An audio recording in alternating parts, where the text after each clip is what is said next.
Thank you, Laura. You couldn't ask for a better day here on the shores of Lake Ontario, BMO Field in Toronto, and what amounts to a playoff preview between the Ottawa REDBLACKS and the Toronto Argonauts. They know they're meeting in 2 weeks' time. They just don't know where. So today could decide that. Ottawa, Dwayne, needs to be better than last Monday in Montreal. Their offense just racking up 4 field goals, really, but they got some good names back in the lineup from injury, including quarterback Drew Brown. Yeah, and that obviously is going to be the biggest change to their lineup. Drew Brown, who helped get this team off to a terrific start this season, returns after missing the entirety of the last 2 games. There you see it, his first start since September 21st. That brings some confidence to the entire Ottawa offense. Looking to make life difficult for Drew Brown, the entire Toronto Argonauts defensive line led by one of the best 1-2 pass rushing punches in the Canadian Football League in Jake Ceresna and Florian Orimolade, who've combined for 14 sacks this season. Well, here's the scenario for Ryan Dinwiddie and the Argos. If they win today, they clinch second in the East. They will host the REDBLACKS 2 weeks from today in the playoffs. For Bob Dice, well, if the REDBLACKS win, they won't wrap up home field, but it'll come down to the final week. They'll be at home against Hamilton. Toronto will be on the road in Edmonton. The Argos won the toss. They defer, so they will kick off. Lyra Myra Loud to get it started. The playoff preview. And the REDBLACKS have the ball. And on the return, a good one here for Khalil Pimpleton, who is drilled out of bounds by Isaac Darkangelo. And Pimpleton's all fired up as he gets ready to go on offense. And here comes Drew Brown.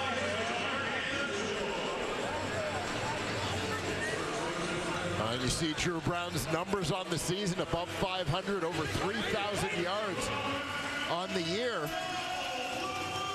His last complete game, a 349-yard passing performance against these Toronto Argonauts back on September 7th. That was the last time the REDBLACKS won a game. They've lost 4 in a row. This is Brown's first action in nearly a month. It's been a nagging ankle injury that actually goes back over 2 months against Saskatchewan. From the Ottawa 49 and a 1st and 10, Brown looking to the right, open receiver caught. Justin Hardy, another one of the big names, back in the lineup for Ottawa after missing last week's game against the Alouettes. Yeah, love this. Max protect. Giving Drew Brown all the time in the world, not trying to disguise what they're doing at all. 7-man protection. Just giving Drew Brown a clean pocket, allowing the likes of Justin Hardy to get open.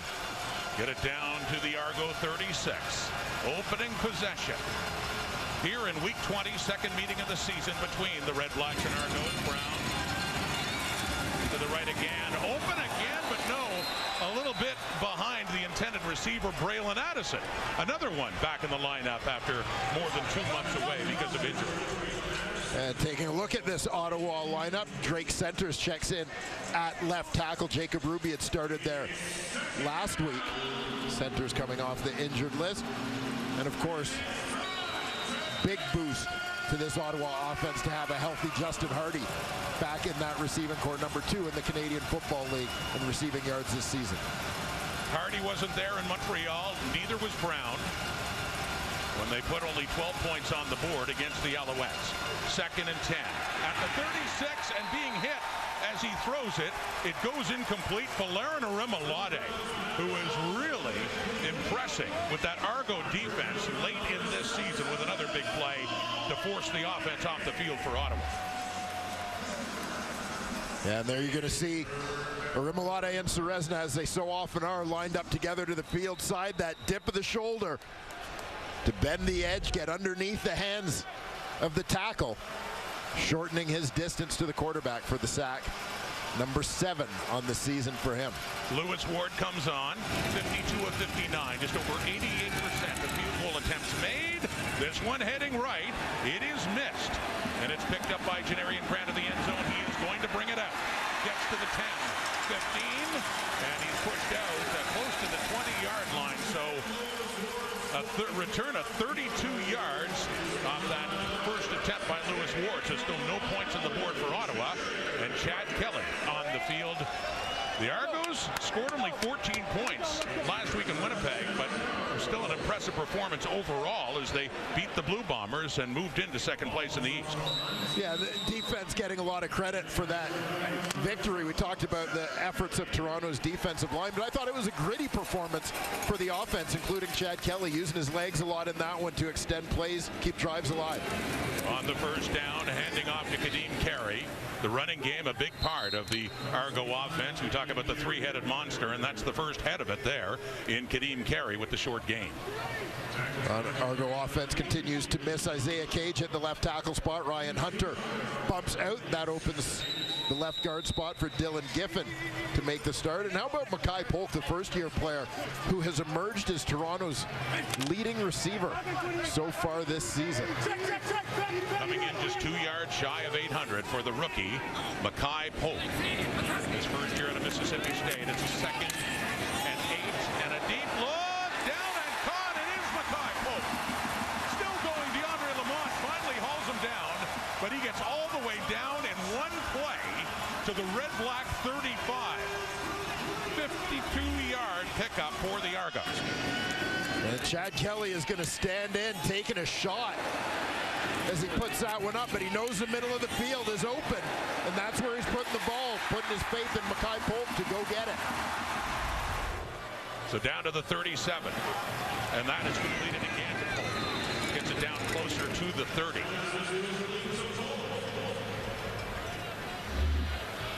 Yeah, big one on the previous play again with blitz coming. No safety deep in the middle. Mackay Polk takes that hole shot. Chad Kelly lays it up.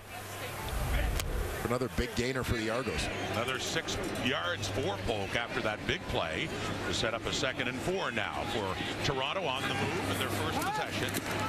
Kelly with time takes a deep look left, caught again down inside the 5. DeMonte Coxey. Couple of big passing plays for the Argos as they've moved it all the way down to a 1st and goal as Kelly's trying to hurry him up.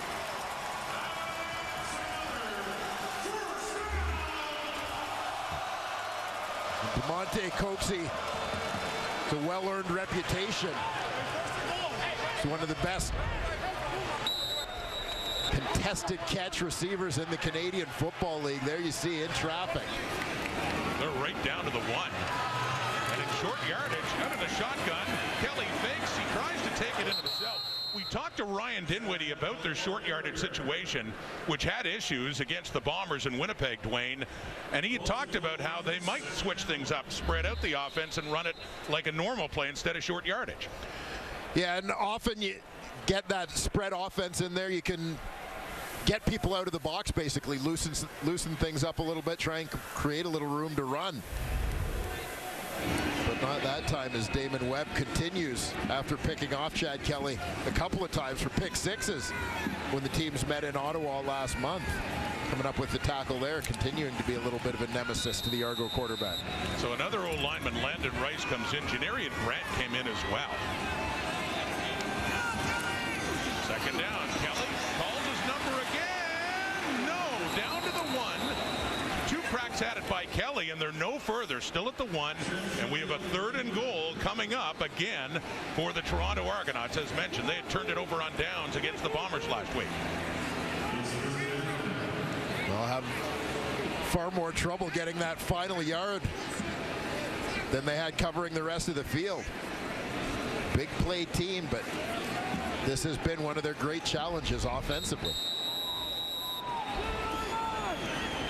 So they substitute again with Rice coming off and Grant coming off, and Brissett comes on with Unger. So here we go. Still not a short yardage formation on 3rd and goal for Kelly. Handing off. Carey. Touchdown. Kadeem Carey gets it. Push to a 3rd down and goal at the 1. The Argos finally break through, and they have the early lead.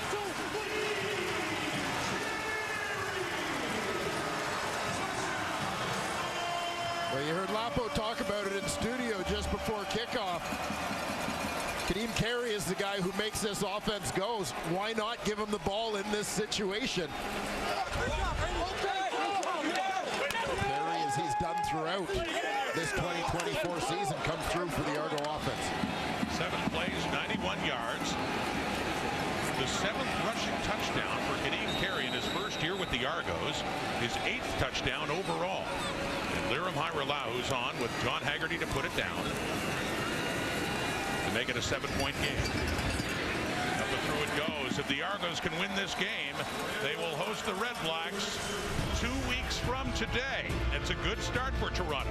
Big passing plays down the field, capped off with that 1-yard plunge.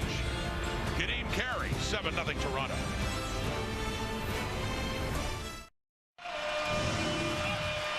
Well, quick start for the Toronto Argonauts offensively. Making up yardage in big chunks, particularly that one, Kelly to Polk. Then down the sidelines, the team's second leading receiver, DeMonte Coxie, in traffic.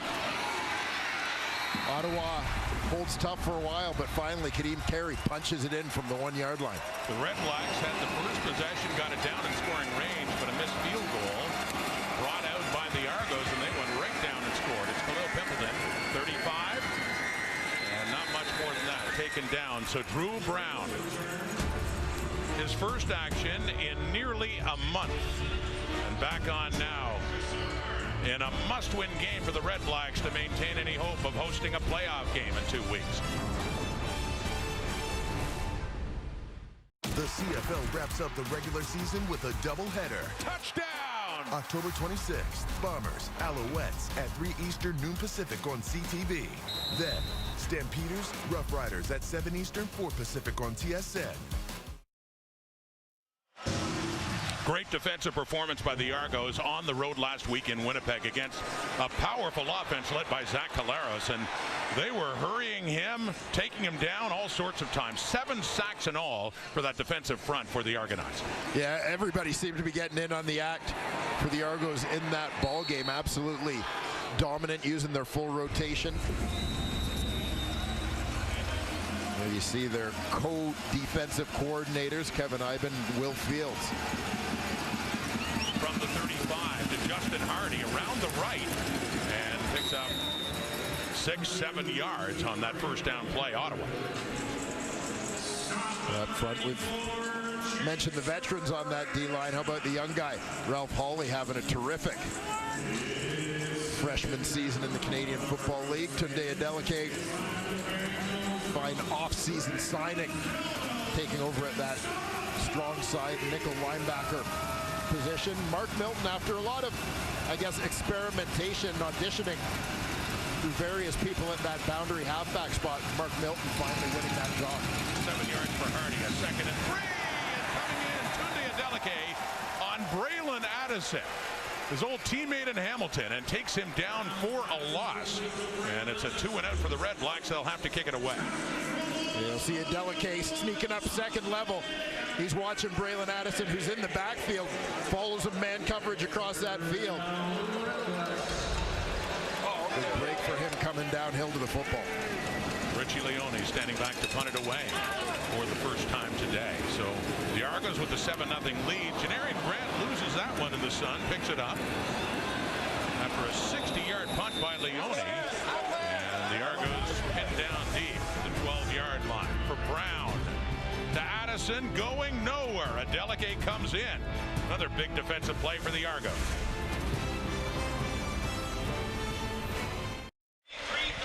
The last time these two teams met in early September, it was a disaster for Chad Kelly and the Argos. 6 turnovers, including 2 interceptions for touchdowns in the first half by Damon Webb. Yeah, rough start in that one for sure for the Toronto Argonauts.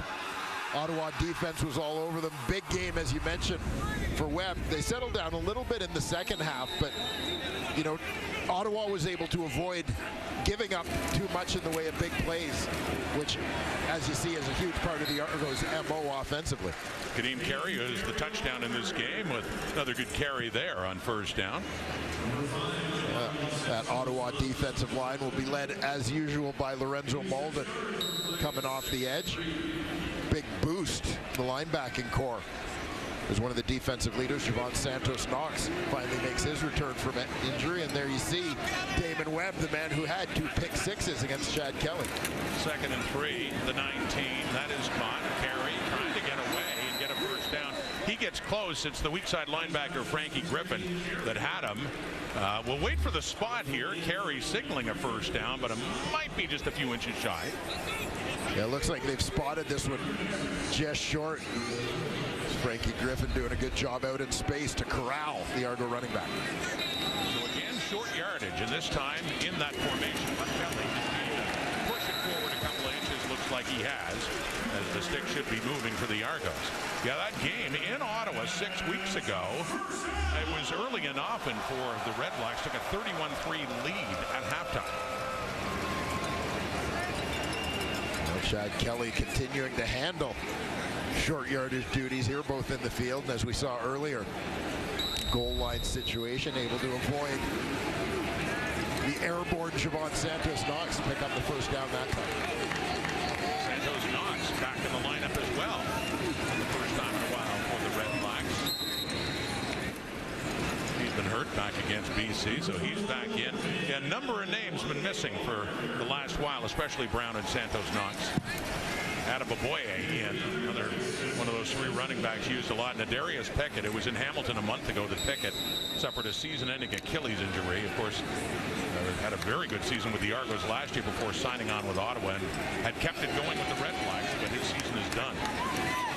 2nd and 6, Kelly over the top. That's the Jean Brissett who for another first down and more. Brissett getting it up across the Toronto 40. So the Argo offense, a lot of success moving the football so far in this game. There you see Brissett, the inside.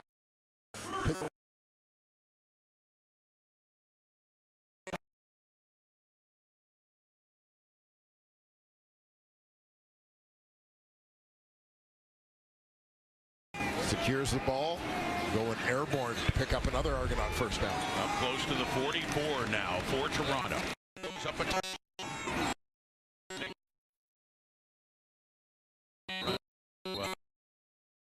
Michael Wakefield, the first one to get his hands on him, and Adeboboye is able to spin through and pick up a yard, maybe 2 for the Argos. Spot that up around the 45, so let's call it a yard in the 2nd and 9. Argos came out slinging the ball, now looking to run that rock a little bit. As mentioned off the top, we'll see Adeboboye and Deontay McMahon in there spelling Kadeem Carey at times, so they always have fresh legs. 5 passes, 8 rushes for the Argo offense so far. Another pass. That's another first down. It's across midfield. It's DeMont. Another catch. He had a big one to lead to their opening touchdown the previous drive. Coxie coming from the right side of your screen. That play just speaks to the confidence that Chad Kelly has in DeMonte Coxie to go up and win those balls in traffic. Last week in Winnipeg, Coxie only had 1 catch for 6 yards. So far, he's got a couple. Kelly's thrown again to the right. Going up and bringing it down is David Unger with his first catch of the afternoon. Yet another first down for the Argos on the move.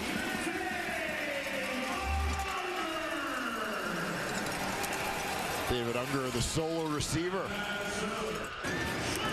Out to that side, pushes coverage off, come back to the sidelines. Nice route, nice finish by the 2nd-year Argonaut. Who had 2 catches for 20 yards and the only touchdown for the Argo offense in their 14-11 victory last week. Kelly again. Now it's DeMaris Daniels' turn to get involved in the end. Now inside the 30, and it'll be a 2nd and short coming up.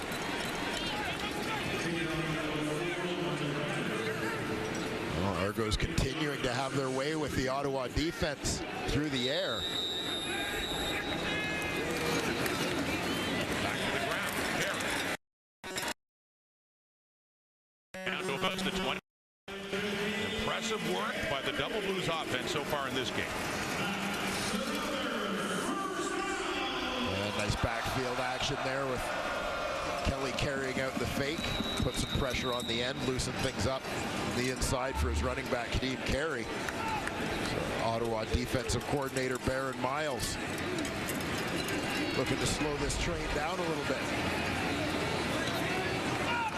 11th play of the drive for the Ottawa 23, running again. It's Carey inside the 20. So Kadeem Carey getting a lot of business so far in this game early, and here come the Argos threatening again. They got it down to the 19 and a second down. This time it'll be Deontay McMahon coming on for Kadeem Carey. Had a good chat with Deontay McMahon this week as he talked about his love of the wide CFL field. Yeah. Likes to try to attack that perimeter, use his speed.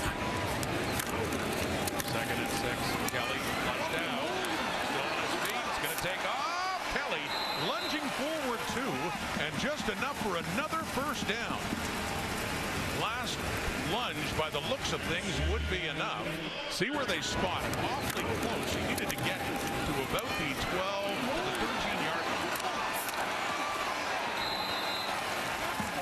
Yeah, Chad Kelly is a guy who loves to throw the deep ball as much as any quarterback in the Canadian Football League, so that becomes the part of his game that is most often discussed. Underrated is his athleticism. Break the sticks out to be sure, but it is enough. Signaled by the referee, Andre Proulx.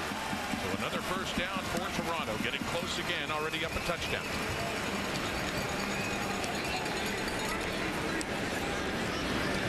The Red Blacks decisively beat the Argos 6 weeks ago, but these two teams have gone in different directions since then. Ottawa's lost 4 straight games.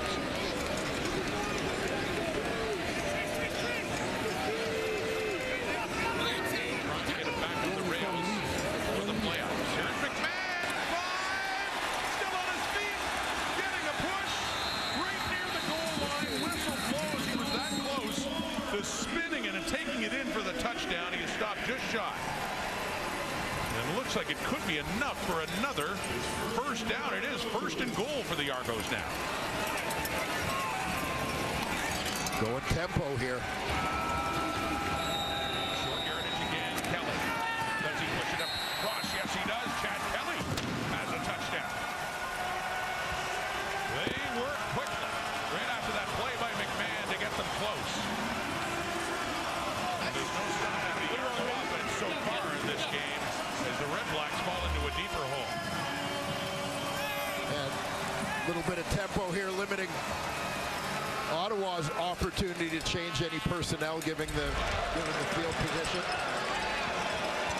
Effective quarterback plunge right there for Kelly for the touchdown. Kelly is 8 for 8 passing for 145 yards. Toronto's running the ball quite well as well. That was a 14-play, 98-yard drive. They had a long field to go. And that also took over 7 minutes off the clock. 7:18. Already we're down near quarter time. I'm allowed with the extra point. The Argos have had the ball most of the game so far. They have just 24 seconds to go. Long drive capped off with a Kelly touchdown. Argos looking to face these Red Blacks right here in 2 weeks' time. Good start, 14-0. Well, Kadeem Carey is the feature running back for Toronto, but he's certainly not the only one. He got the touchdown earlier, and then you've got Deontay McMahon, and don't forget about Dan Adeboboye. With more, let's head down to field level and join Matthew Chanette. Yeah, let's start with Daniel Adeboboye first, Rob, because there was an assumption after last season that Adeboboye would be the Argos starting running back. And then in February, Kadeem Carey signs, and we know that Deontay McMahon brought a bit of energy last season. And speaking to the Argos this week, we spoke to McMahon for it, as you said. But speaking to all of these running backs, they all say they complement each other so well. A well-balanced three-headed monster with Daniel Adeboboye's dependability, Kadeem Carey's off fearness and toughness, And then, of course, Deonte McMahon and the energy he brings. And inside that locker room, everyone wants to get a carry, of course, but pun intended, Keenum carries the featured back. But when you see how well balanced they are, we're seeing it so far in this first quarter, there really is just an excitement about what these guys can do. And, well, the Argos offense sure looks pretty good right now, Rob. Not even through a quarter, Matthew. They've all had touches. It's a big return for Khalil Pendleton, finally pushed out of bounds, but excellent return to set up the Red Blacks. For Ryan Dinwiddie, though, we have seen good use on their offense. The last time they were here against Montreal, of all three of them making a contribution on the ground. Yeah, three terrific players.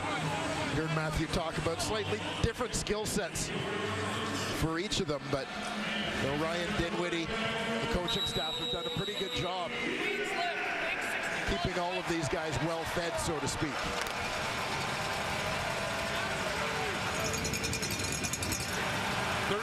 Yard kickoff return by Khalil Pendleton. So Ottawa starting at their own 54, down 14. Final play.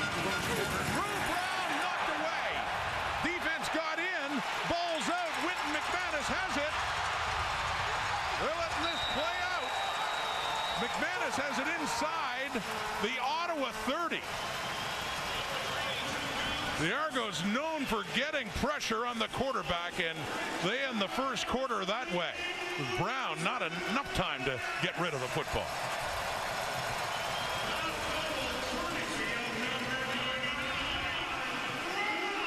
I'm sure they'll take a look to see if there was any throwing motion there from Brown before the ball popped out, but it looks like for the time being, at least the ruling of fumble will stand. Rule to fumble it is.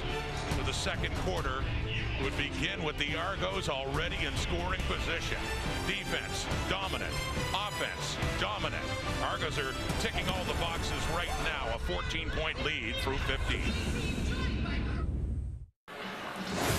Don't even look at the score, look at the stats, and you can tell who's dominating this game. 14-0 lead Argos. Time of possession alone, and now they're leading in the turnover department too, Dwayne. Yeah, just a dominant performance by the Toronto Argonauts.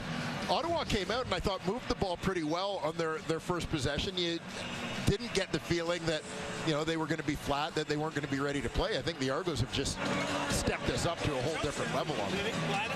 Argos have had two possessions. They both resulted in touchdowns. Long drives. The other one, the second one, 14 plays, over 7 minutes. And this is the most recent play. It is ruled a fumble. They force it out of Drew Brown, and Wynton McManus, who's just been the star of that Argonaut defense, comes up with the recovery too. He made some big plays last week in Winnipeg. Inside the 30 to start the second quarter. Already up 14. Kelly going to work again. End zone touchdown. Just like that. Dejan Brissett.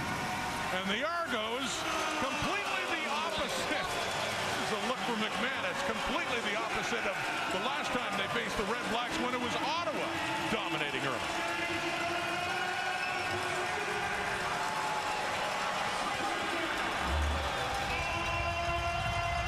The quick strike after the turnover. Argos going over the top. Brissett working to the corner, splitting two defenders. Kelly puts it on the money. 3 possessions, 3 touchdowns, and that's just a one-play drive. It's all they needed after the turnover. Kelly to Brissett for his second touchdown of an abbreviated season for him. Went on the 6th game after getting hurt in week 1. And the point after again by Hyra-Lahu. So complete dominance right now for the home side, looking to be the home side in the playoff game in 2 weeks' time. Come on now. I'm talking about, man. That's the business I'm talking about. You see Brissett to the right side of the screen. Got Bennett Williams to bite on that inside fake, creating a little bit of separation as he turns it out to the corner. Williams chasing from the inside.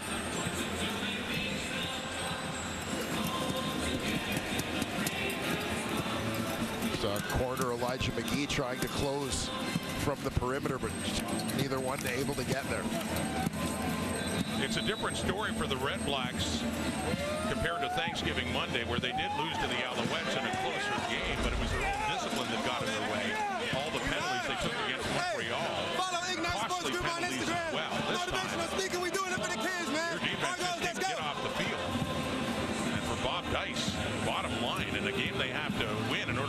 playoff game. They're now in a 21-point hole. Certainly, win or lose, clearly not the message the Ottawa REDBLACKS are looking to send, knowing that these two teams are going to meet. 2 short weeks in the East Division semifinal. They have both spoken about how important home field is for the playoff day. As Tyra Ladd squibs that one. Oh, it goes over Pimpleton. Heads towards the Ottawa end zone. He finally corrals it, but not able to get much going across the 15. So that squib working out. Everything's working out for Toronto so far. And for Bob Dice and Ryan Dinwiddie both, I mean, they weren't shy about it. Home field does matter, and you can see why, Dwayne, when you look at what's happened so far in the regular season. Yeah, both teams drastically different records at home versus on the road, especially for Ottawa, league best 6-1-1 at home, struggling miserably on the road this season. But Argos demonstrating in the early going here that they really want to play that East Semi here at BMO.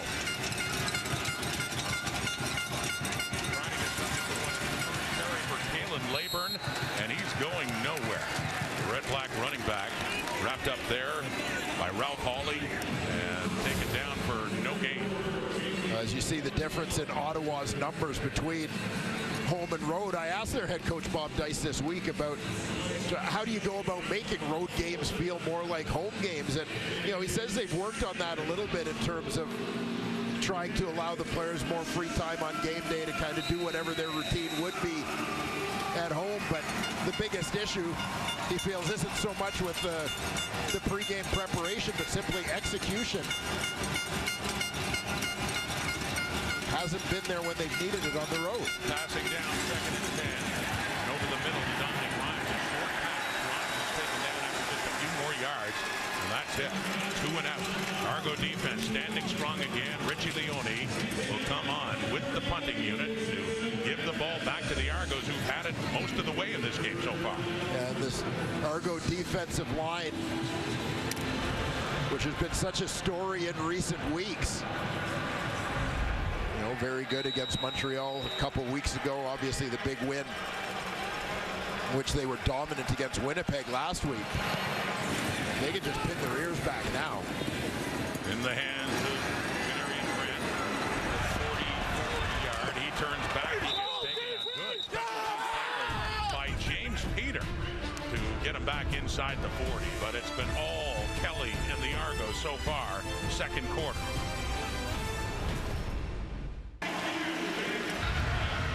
Rod Smith, Wayne Ford, Matthew Shinetti here on CTV, watching the Argos leading 21-0 over the Ottawa REDBLACKS here in the 2nd quarter. Daniels with the ball. He gets a good pickup. It'll be a 2nd and short coming up again for Toronto. Yeah, Argos have done it primarily with the long ball through the first 18 minutes of this ball game. They're just going with the quick hitter, get the ball in the hands of Tavares Daniels. Nicely executed, as that was one of the plays that actually got intercepted by Damon Webb in Ottawa last month. Kelly, short yardage. He's 10 for 10 passing, by the way, but what a different story, Dwayne. You were there that day in early September after 2 pick sixes by Damon Webb. 31-3 Ottawa at the half in that game at TD Place. But just a different story now, 21-0, and the Argos in control so far in this game. Yeah, and you have to bear in mind as the Argos seem to be finding their way down the stretch. Not totally unexpected. Chad Kelly, the league's MOP last year, but missed the first half of the season. Didn't have a training camp. Took him a little while to get in sync.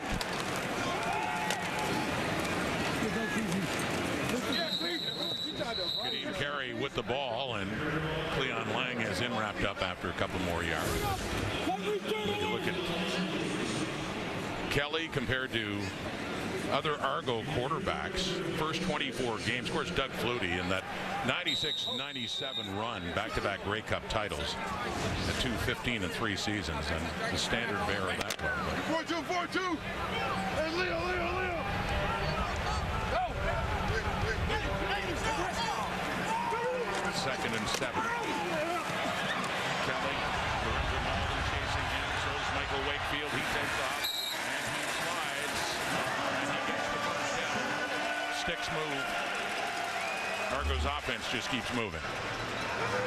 Yeah, good decision making here from Kelly as he gets flushed out of the pocket, not trying to force anything. He sees there's some green grass in front of him, enough to move the sticks. Takes that and lives to fight another series. Get the ball down to the Ottawa 48.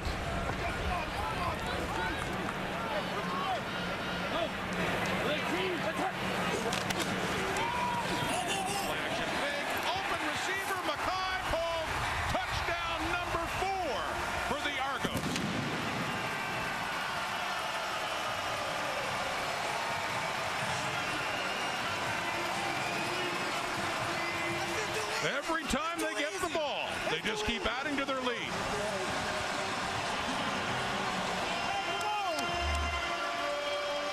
Argos show run here, get the linebackers coming downhill towards the line of scrimmage. That half step. Looking at run support from D. Webb at the halfback spot is just enough for Mackay Polk to be past him. Again, middle of the field's open for a big play. Harala with his 4th extra point on 4 Toronto touchdowns, as Ottawa's defense has been just under siege so far in this game. Mackay Polk, the rookie, is the latest to take it in. It is 28-0 Argos, 2nd quarter.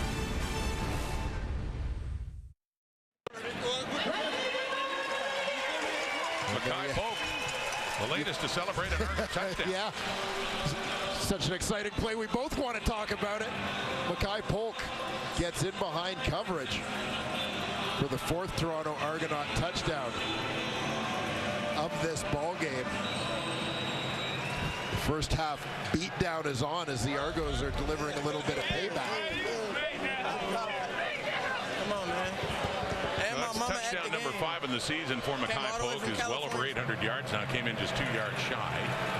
He is a touchdown. Dejan Brissett does. Chad Kelly on the ground in the first one to get the start at Canadian Carry. So 4 touchdowns on 4 Argo possessions.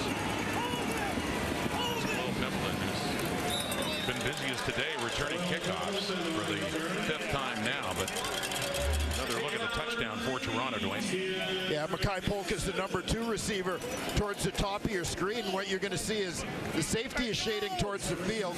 Short route is going to hold the corner down. So it's on Damon Webb to be in coverage. He comes up towards the line of scrimmage. I think anticipating run, quite frankly. And it ends up not being that. And Polk takes the opportunity to get in behind him as the defender's up in that aggressive run deep posture. Kelly lays it up.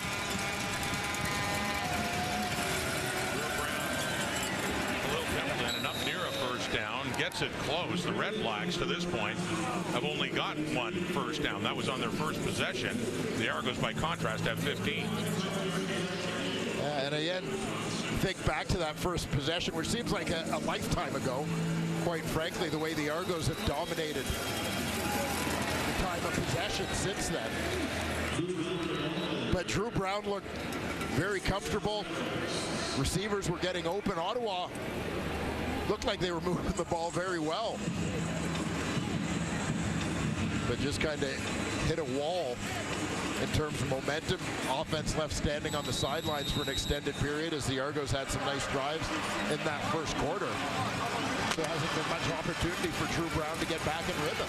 So after they get just their 2nd first down of this game, and yeah, they moved down enough to try a field goal, and it was a Lewis Ward miss. So Ward trying to screen it back here to Braylon Addison, back in the lineup for the first time in over a couple of months, and he gets it across midfield in that first down play. 2nd down and about 4 coming up for Ottawa. Yeah, Addison coming right to left on your screen.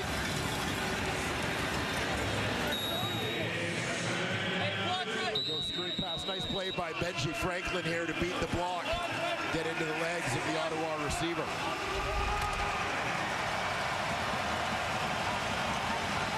The REDBLACKS trying to settle down, trying to keep the offense gets on the field and spell off the defense a little bit, which is got a lot of playing time in this first half. Four-man rush.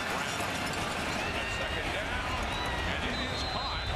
Little argument here, but they are saying, deliberating, that it is not a catch, that it's out of bounds for Jalen Ackland.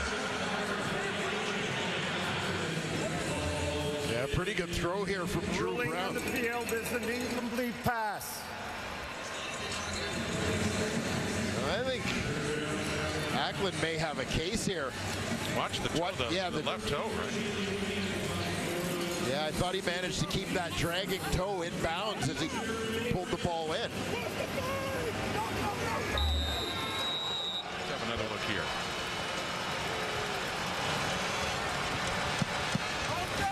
Well, moot point now, not challenged. It is punted. And it's in the hands of Janarian Grant after a 46-yarder. More good coverage by James Peter on Janarian Grant. Well, the Argos faced with a long field again. The last time they drove all the way down and picked up a touchdown. Chad Kelly's line so far, 11 for 11 for 231 yards and a couple of touchdown passes. Let's go back to Matthew. Yeah, we talk about the stats, and clearly Chad Kelly's having a great game in this first half so far. But emotionally, where he is at this crucial time in the season, I was speaking to Whit McManus before the game, and he spoke about a chat that he had with Chad Kelly just a few short days ago, telling Kelly, listen, just take care of the football, manage the game. We can take care of everything else. The game is not on you. And really, maybe it goes back to something Florian Arumalade said when Kelly came back from his suspension. Just be consistent. If you are consistent, then we know you can be great. Look at that stat line. It's clearly Kelly consistent, Kelly great. And Matthew, they go back to the ground to start this possession. Deontay McMahon picks up a couple of yards. And we have seen, despite all the success throwing the football right now, as mentioned, how successful they can be running it too. We saw Florian Arumalade and Doug McMahon, stars in that Argo defense too, getting around offense on. Picks up that yardage after the catch, which is just not quite. It's a little bit shy of a first down net. A foot away. A guy who can be so effective out of the backfield. Fire, fire, fire. Rebel right hearts. Fire. Rebel right hearts. Rebel right, rebel right, rebel right, rebel right. So up 4 touchdowns. Kelly keeps it on 3rd and inches. Needed to get to the 20 and a little bit past that. But yeah, even on a 3rd down inside their 20 and up 4 touchdowns, they're going for it. And they do get the first down as a reward. Well, when you think about the strength of the Argos run game, their ability to keep throwing fresh sets of legs at you from that backfield, yeah, for them, they want to manage and control this time of possession here in the first half, anticipating that it'll pay dividends for them in terms of protecting the lead as this game goes forward. Despite the success through the air with big plays, they have still run the ball a lot more often. This time, it's a flea flicker. Wide open, but this time Mackay Hope could not track it down, and Kelly laments his first incompletion of the afternoon, and it was that close to leading to yet another Argo touchdown. And it looks as though as this one's in the air, you see the handoff to McMahon, he flips it back to Kelly, and you can see the Ottawa defenders scrambling, trying to get back in coverage as once again they get sucked in by the run. It looked like Polk just lost sight of it for a second early on, slowed down a little bit and wasn't able to recover and catch up. That was on a 1st and 10, and you think the Argos offensively are going to get a little more conservative up for scores. Think again, trying the flea flicker. It nearly worked, but no. 2nd and 10, Kelly throws it, and it's incomplete. And we're about to see something we haven't seen this afternoon yet, and that is the punter John Haggerty come on for Toronto. 5 minutes to go until halftime. Ottawa dodged a bullet on 1st down because they were beaten on the flea flicker as receivers were in behind their coverage, but able to force a big stop here. An opportunity to have decent field position to start this possession. There's Haggerty, the Aussie, second in net punting average in the CFL, and Khalil Pimpleton, who's had 5 kickoff returns so far in this game, is about to track down his first punt. From Haggerty, and it hops and it hits Pimpleton, and he gets that at the 35. Tries to get away, but he cannot. Kenneth George has it wrapped up.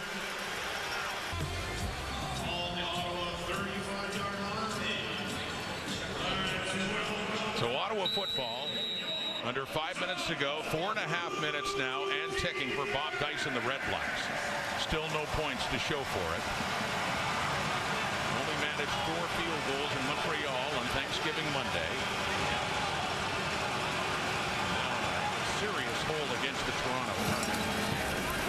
Running is Kalen Leyburn, and Leyburn carrying for just the second time. The previous carry netted nothing. He gets about 2 yards that time. Yeah, part of the deal for Ottawa, especially with a lot of time left in the football game, so many ways to score in Canadian football. 28 points and a half, certainly not insurmountable, but you get behind by 28. You see the disparity in net offensive yards at the bottom of the screen. But at this point in the game, they can't go all pass, not against this Toronto D-line. They got to run the ball to keep them honest. That's why they did it. Well, they tried. Actually got 3 in the second down, and that's caught. First down. Addison across midfield, and he takes a late push. But they venture into the Argo zone on that catch by Addison. Addison, yet another veteran, making his return to the Ottawa lineup this week. Another one of those security blanket types for quarterback Drew Brown.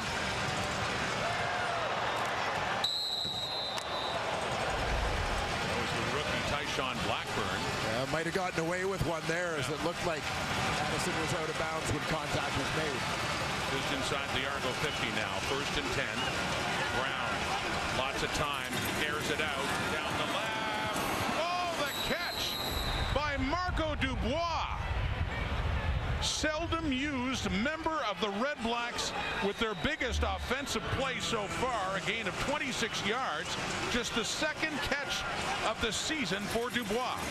Yeah, misdirection play here works in a big way for Ottawa.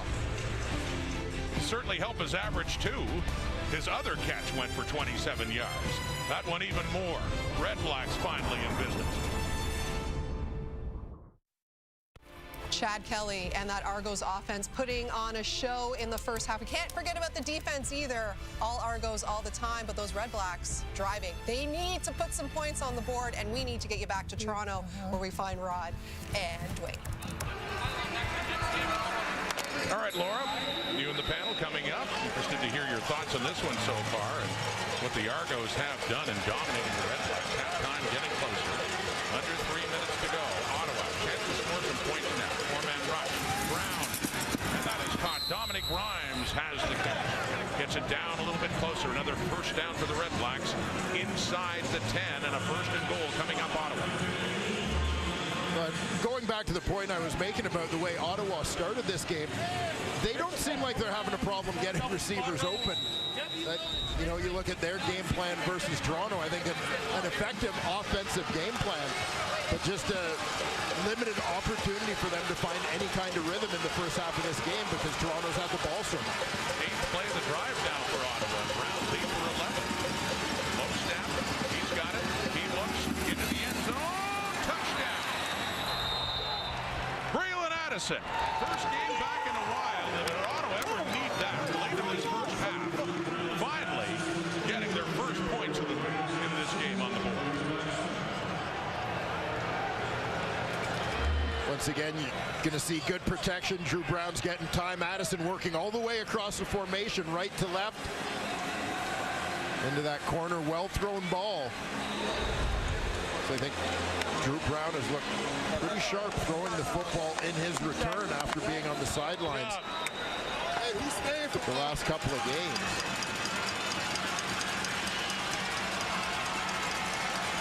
This drive down for the touchdown. High snap. And no, blocked. High snap for Richie Leone, and Ward's kick gets blocked, so they do get the touchdown. See a flag out now, right around the line of scrimmage. I wonder if Franklin might have been off the mark a little too quickly. Well, Ward stays out. The No yards since the ball crossed the line of scrimmage, and it was touched by Toronto with players from Ottawa in the 5-yard zone. This is a 5-yard penalty. As explained by Andre Proulx. So it is no extra point, just 6 on the board instead of 7 for Ottawa, and the Argos will have the ball. And there you see Drew Brown finally got Ottawa on the scoreboard here. A few nice tosses from Brown on that drive. Touchdown being the second of a couple of biggies to Braylon Addison. Well, as said, you know, with Brown, if you didn't know the score and you just saw his stat line of 9 for 12 for 113 and a touchdown pass, no interceptions, you'd be thinking not bad. The thing is, Brown in that offense has not been on the field nearly as much as the Argos offense has in this half. The time of possession difference, 17:48 for Toronto to 9:35. It's just about a 2-to-1 ratio for the Argos. Yeah, and the biggest blemish for Ottawa offensively really has been a fumble in their own territory as Brown got sacked. That led to one of those Argo touchdowns after getting the ball with a short field. For his high percentage of kicks, Lewis Ward, he did have 1 blocked last week in Montreal. He had 2 blocked in a game against Saskatchewan back in August, and that extra point blocked as well. 28-6. With it around the 45 for Toronto. Well, 8 weeks away from playoff time, we know we'll see these two teams in the Eastern semifinal.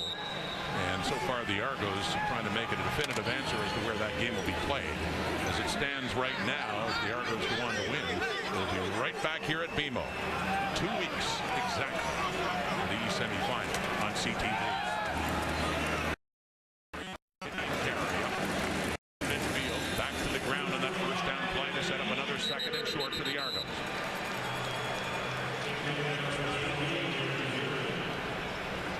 An injured player down. It's like Lorenzo Malden. Looks to be favoring his right arm, lying down, getting attention now from the Red Blacks training staff. And Malden made a diving attempt at the tackle. Looks like he may have got his arm caught up in the legs of running back Kadeem Carey. It's Malden coming off the edge just outside left tackle Ryan Hunter. He's going to crash down here. You saw him reach me with a bit of contact coming from some big bodies coming the other way here. You'll see him dive into the legs.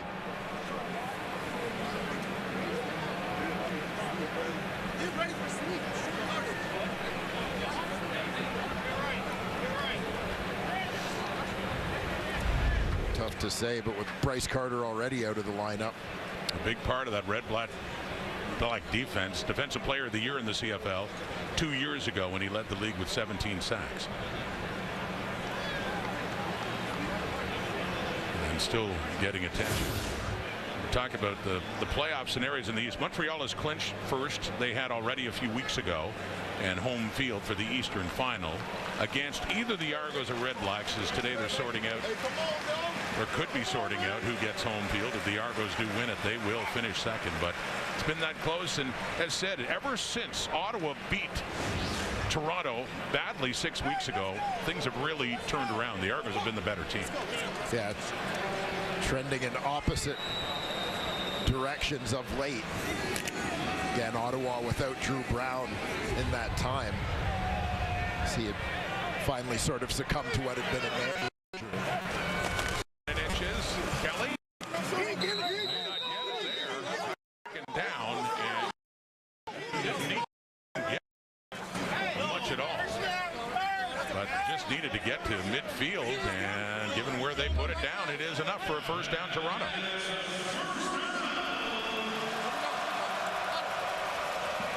Just reached it over.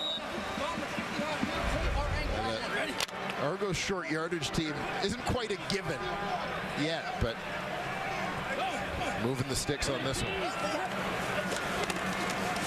First and 10, pressure on Kelly. Deep ball. Oh, open receiver again, Daniels. Just beyond his outstretched hands there. As really had another big play through the air for Toronto. Second down. And Devaris Daniels working from the slot here. Turns it north-south when he sees his quarterback rolling his way. Another near miss. The Argos, who have had a number of big plays already in this ballgame. 3 straight incompletions now for Kelly after starting on fire. Second and 10. He has time, but he runs out of it. Aiden John comes on for the injured Lorenzo Malden, and Aiden John has a sack. First one to get to Chad Kelly on the afternoon to force the Argos to punt it away. And another good stand now by Ottawa's defense. And Aiden John, defensive end at the bottom of your screen.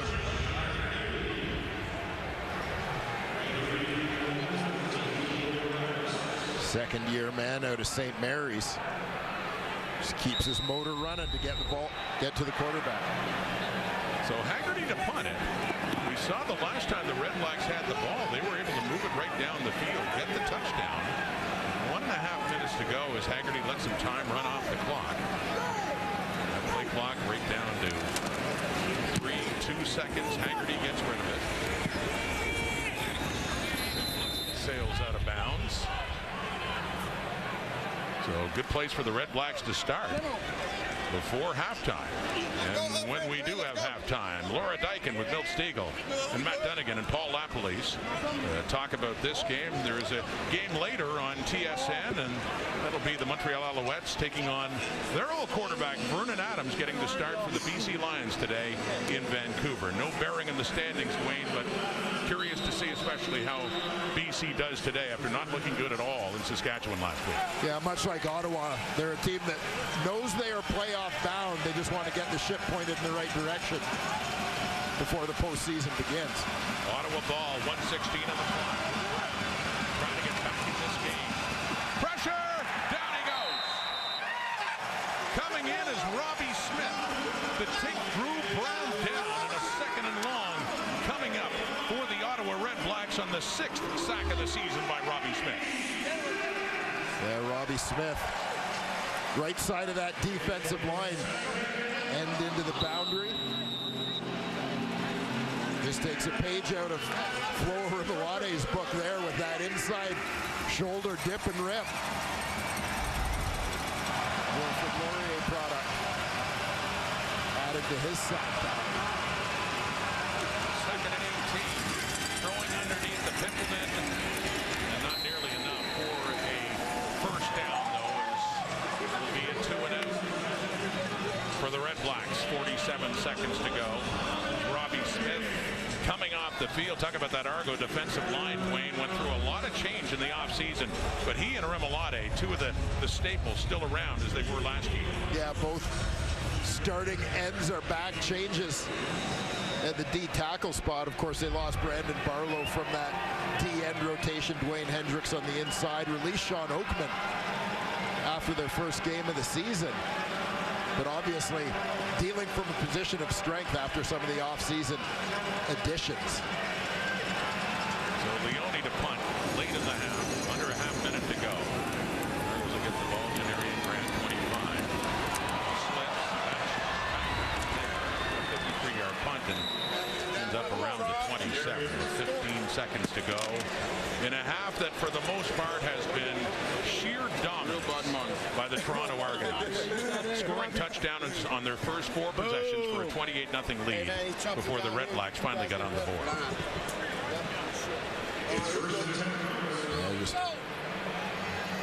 An aggressive start for the Toronto Argonauts in this one. You look at their offensive play calling, and not letting their foot off the gas in that way at all. Well, they had that big lead, and consider now they're just taking the formation to kill the rest of the clock till halftime. But they had a flea flicker try that nearly worked. They were deep in their own zone on third down, albeit just for inches, but they went for it there. So you're right, not taking the foot off the gas.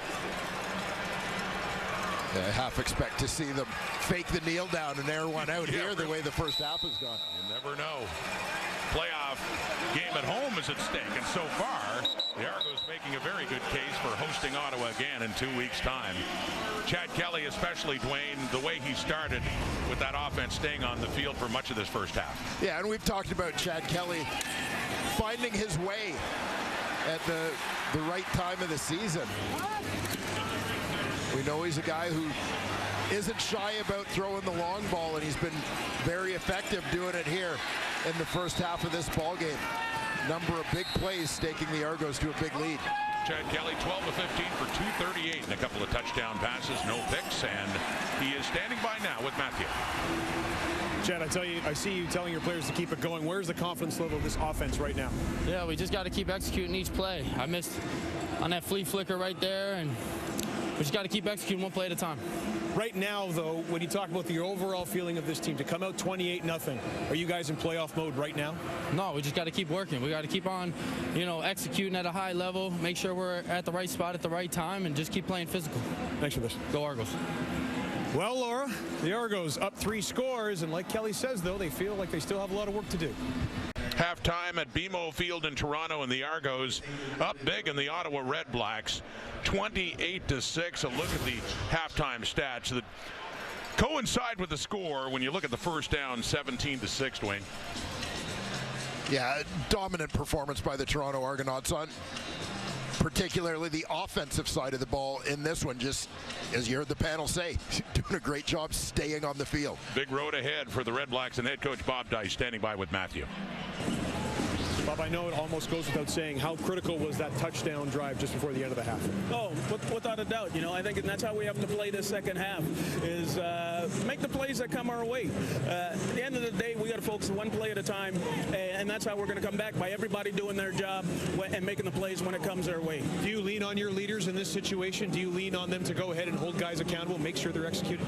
Yeah, well, we all supposed to lean on each other, and everybody's supposed to hold each other accountable, right? And so it's the job of all of us, and obviously my job as well. Thank you, Coach. Thank you. We talked to Bob Dice, Dwayne, a couple of days after their loss in Montreal. At halftime then, his frustration was about the team's lack of discipline and all the penalties. Different frustration this time, as the defense, as they did late in the first half, has to come up with some stops. Yeah, absolutely. This is the bottom line, and the Argos obviously have some talent on the offensive side of the ball. They're going to make some plays, but the big plays have hurt Ottawa badly in the first half of this football game. There's Janarian Grant, who hasn't had a big play yet. He's a game breaker. It's one thing, special teams coverage for the REDBLACKS has been good on number 3. So dangerous, and heading his way to start the second half after the kick from Leone. Janarian Grant, ball comes out. Looks like the last to touch it was Jack Cassar. So it does look like it'll stay Argo ball. That could have been a break for Ottawa. They could have taken the ball coming up to start the second half.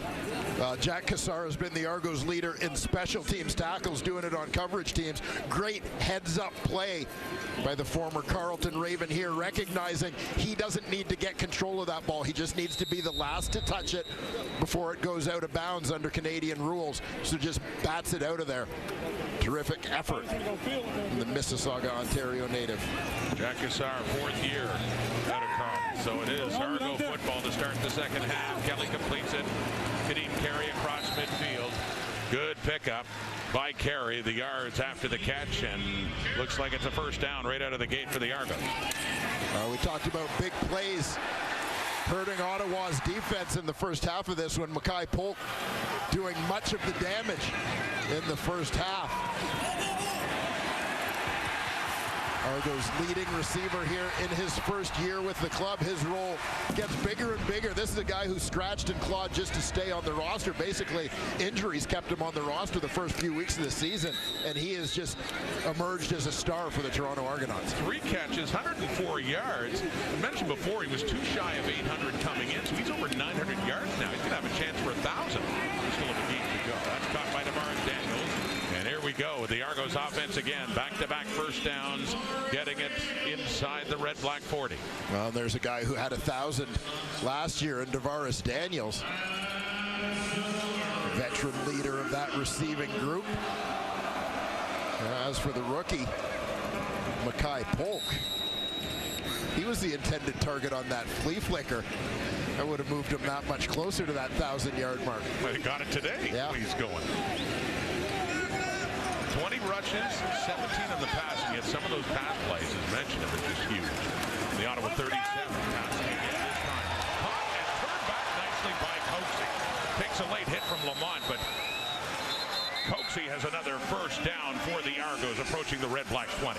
Well, 2 things impressed me about this catch from DeMonte Coxie. First of all, the concentration, because he knows that the hit is coming. But secondly, the awareness to know that the hit is coming. That sometimes we talk about guys making a move with the ball before they make the catch. It takes away from their concentration on the catch. They end up dropping the ball. Here, Coxie knows exactly what move he's going to make because of where coverage is coming from, but still keeps his focus on the ball as long as he needs to. Argos offense starting this half the way they started the first half, marching right down the field. They're at the Ottawa 20. Handing off Carey, who slips just as he's getting hit by Aiden John, who would come on for the injured Lorenzo Malden. Had a sack in the first half and a big stop there for the Red Blacks. A loss of 5 yards. Yeah, Aiden John has seen a little bit more opportunity on that D-line coming from the left side of your screen. Quick swim inside, beats a pretty darn good offensive lineman in Ryan Hunter to make a play on this one. But since the injury to Bryce Carter, there have been some more snaps available for he and Kenny Onyeka on that D-line. John making the most of it. Flags out on the whistle. Procedure, Toronto number 65. 5-yard penalty. It remains second down. Procedure call against Landon Rice. Put that on your highlight. Let's go. Lock in. And interestingly, Rice had Aiden John lined up in front of him on that one. Maybe the Halifax, Nova Scotia native played his university ball at St. Mary's. Earned himself a little bit of a reputation.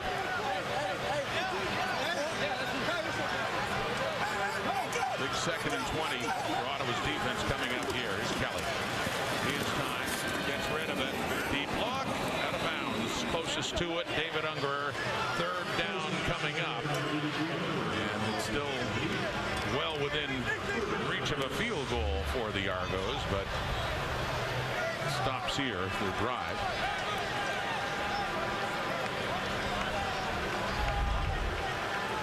Ottawa defense turning it up a little bit on that possession as needed.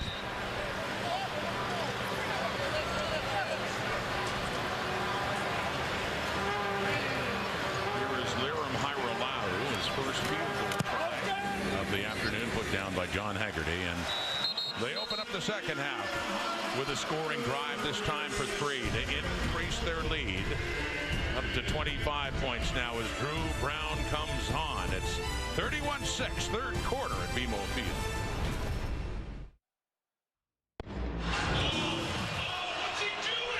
Well, the Toronto Argonaut defense has been continuing its swarming ways in the first half of this ball game. Getting after Ottawa quarterback Drew Brown a little bit, limiting what Kalen Layburn's been able to do in the run game. 12 guys run into the ball. 2 sacks in the afternoon. That's after they had 7 in Winnipeg last week. Also forcing a fumble.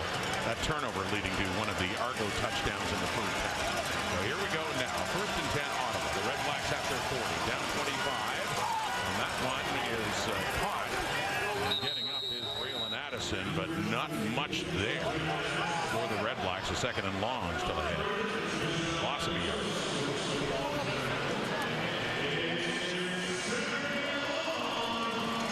So much attention on the Toronto Argonaut defensive line of late. Needless to say, second and long is not where you want to be against these guys. Ralph Hawley right there with Mackay Polk in the rookie conversation here in Toronto. What an ad Hawley's been. You mentioned the lost Wayne Hendricks and Brandon Barlow. That would look like it might have got knocked or his arm at the line of scrimmage. Nowhere near the intended target. And it's a 3rd and 11 coming up here for Ottawa. And Robbie Smith looks like he's favoring his left hand. It looked like Smith was in on that one. Working against Zach Peleos.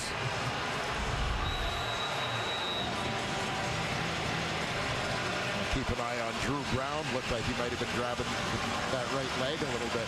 Richie Leone back to kick it away from the Argos. Still very much under control in this half. They got 3. Janarian Grant breaks loose. He gets it up to the 50 after a punt of 33 yards for Leone, and a flag is down after that return by Janarian Grant. Kadeem Carey, 8 carries, 25 yards, and the touchdown to get it all started. Toronto football with a 31-6 lead.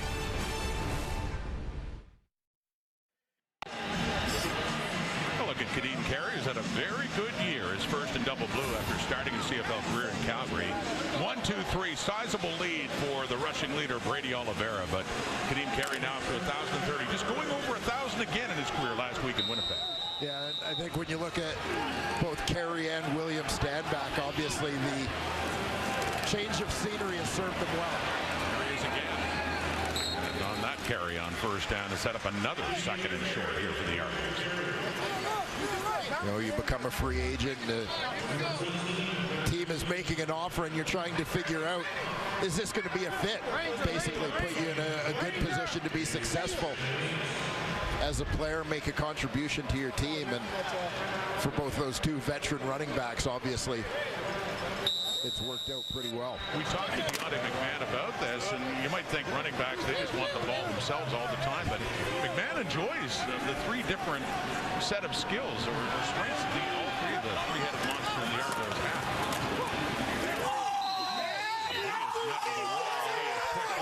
Frankie Griffin in there among the Red Blacks on Kadeem Carey that time, but he did get enough for the first down. Well, Ottawa getting the halftime message to up the physicality. Frankie Griffin leading the way on that one.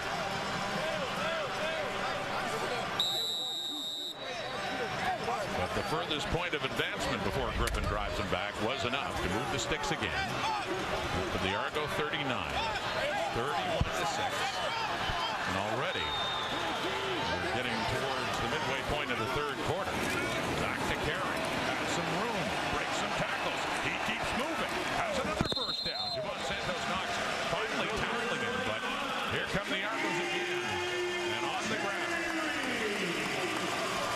We're seeing the Argos roll 2 backs out there at a time. That time, Deontay McMahon motioned to line up out wide. And quite frankly, I think it created a distraction for the Ottawa defense, anticipating that it might be some sort of gadget play or package play to get McMahon out in space against coverage.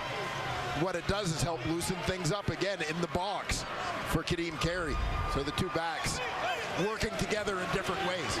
The Argos have had the ball for twice as long as the Red Blacks today. And this continues with Daniels taking it down to the Ottawa 48. And looks like another first down. This relentless Argo offense keeps moving. Actually, where they spot very close. Call it another 2nd and short for Ottawa.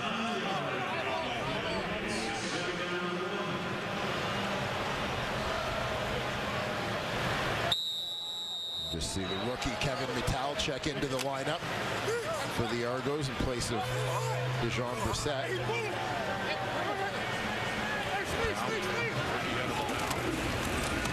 Keeping it again in short yardage. And it's interesting, they're having a lot more success in short yardage, but you're right. That in the past has been a problem trying to figure it out and what kind of approach they're going to take with Kelly in. It used to be Cameron Dukes. Will they always run a short yardage style or spread it out as we saw early in the game? Yeah, here we're seeing them not bringing big bodies in. I think, again, much of the feeling is you bring big bodies, they're going to bring big bodies. They feel they have a little more flexibility and maybe a little more advantage, quite frankly, going with their 5 receiver personnel. That time, Mittal, a little bigger guy, about 2 1/4, coming in to help with the block. You get conditioned that there's a short yardage specialist like Tommy Stevens, Chris Greppler before he got hurt, Dominic Davis to put a top, or bringing in a running back like Andy Leafrey or David Mackey. But it's not the conventional wisdom to leave your starter in that the Argos have been doing. Yeah, as rosters in the Canadian Football League, you know, so basically over the past generation, gotten a little bigger. Yeah, you can have guys in slightly more specialized roles, and the short yardage quarterback has kind of become one of those. Kelly's been staying in, taking those snaps, and so far in this day, it's been working out well for Toronto as they get another first down. They're at the Ottawa 48, and they are in charge, looking to win this and assure themselves of a home playoff day. Dan Adebaboye, the ball carrier this time, one of the 3 we talked about, along with Carey and Deontay McMahon, and he picks up about 5 more on the ground for Toronto. Adebaboye has exceeded already this season his number of carries from last year. He got hurt late in the year. It was unavailable in the playoffs for the Argos, but last year 41 carries, averaged 7 yards a crack last year prior to that injury. Coming back from it this year, the per carry numbers are down, but still very productive at over 200 yards. 1 second and 5. Completes it in tight. Coverage was there, and he did find the window to complete that pass.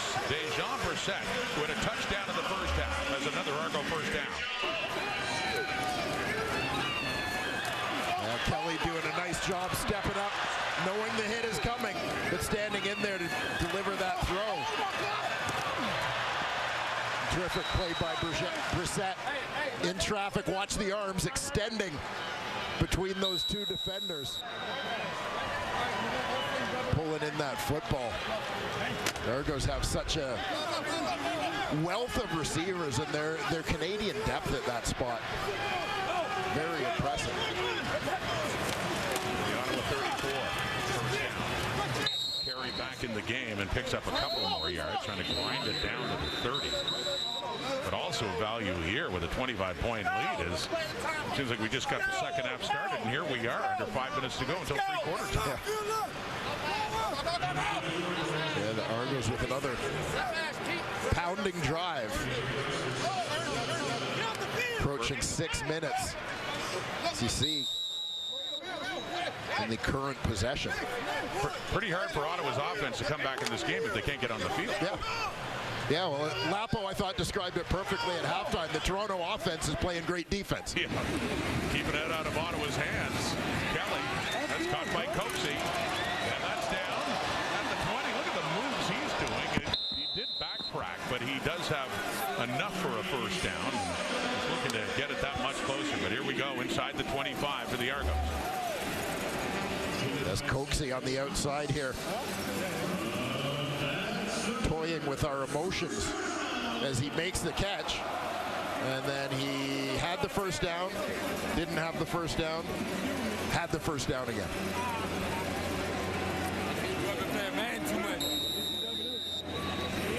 And Chad Kelly with that goes over 300 yards, 307 now on 18 of 22. His best passing, if you want to call it that. Yeah, best, highest number. Most yards was in that big loss in Ottawa 6 weeks ago. He completes another, but it's popped loose. REDBLACKS treating it like a fumble. Will they rule it's a completion? For Mackay Polk. Javon Santos Knox getting into it with Landon Rice now, and Carey is there as well.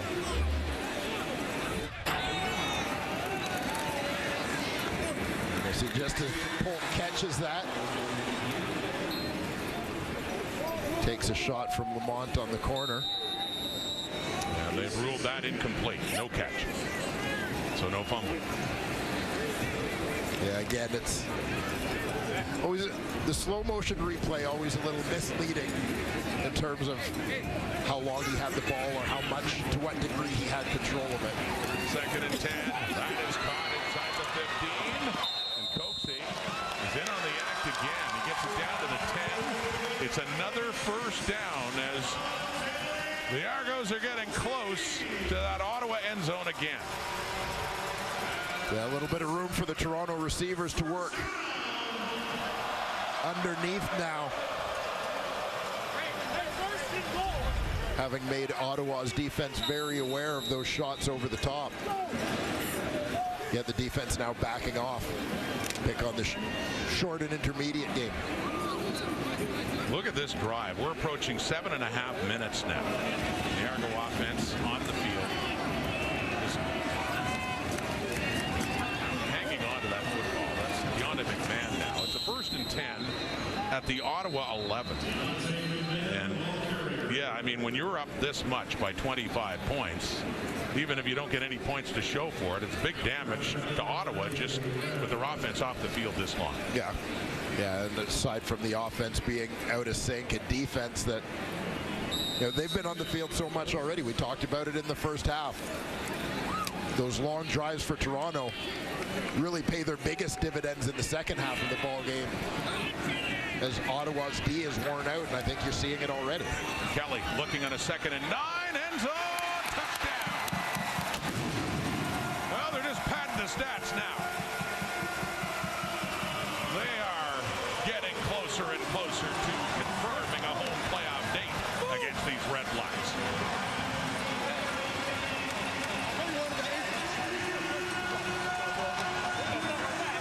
Now second of the day. Second of the day for Jean Brissett. 3 receivers looking to create a little bit of confusion. He's got the other 2 guys pushing deep. He's Brissett one-on-one underneath.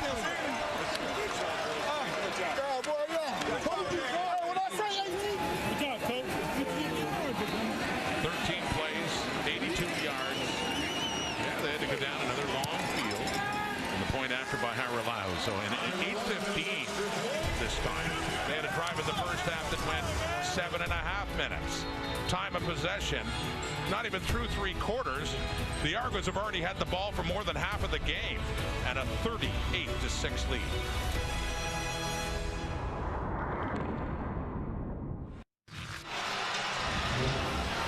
Well, another long, grinding, grueling touchdown drive put together by the Toronto Argonauts. 13 plays covering 82 yards. And what really jumps off the page, eating up 8 minutes and 15 seconds on the clock. That mix of pass and run, culminating with this touchdown catch by Jean Brissett, extending the lead to 38-6. And the 3rd touchdown of the season for Brissett, a flag down, a return by Pimpleton. The time of possession, 31:52 Argos, 11:41 Ottawa. In charge, 38-6.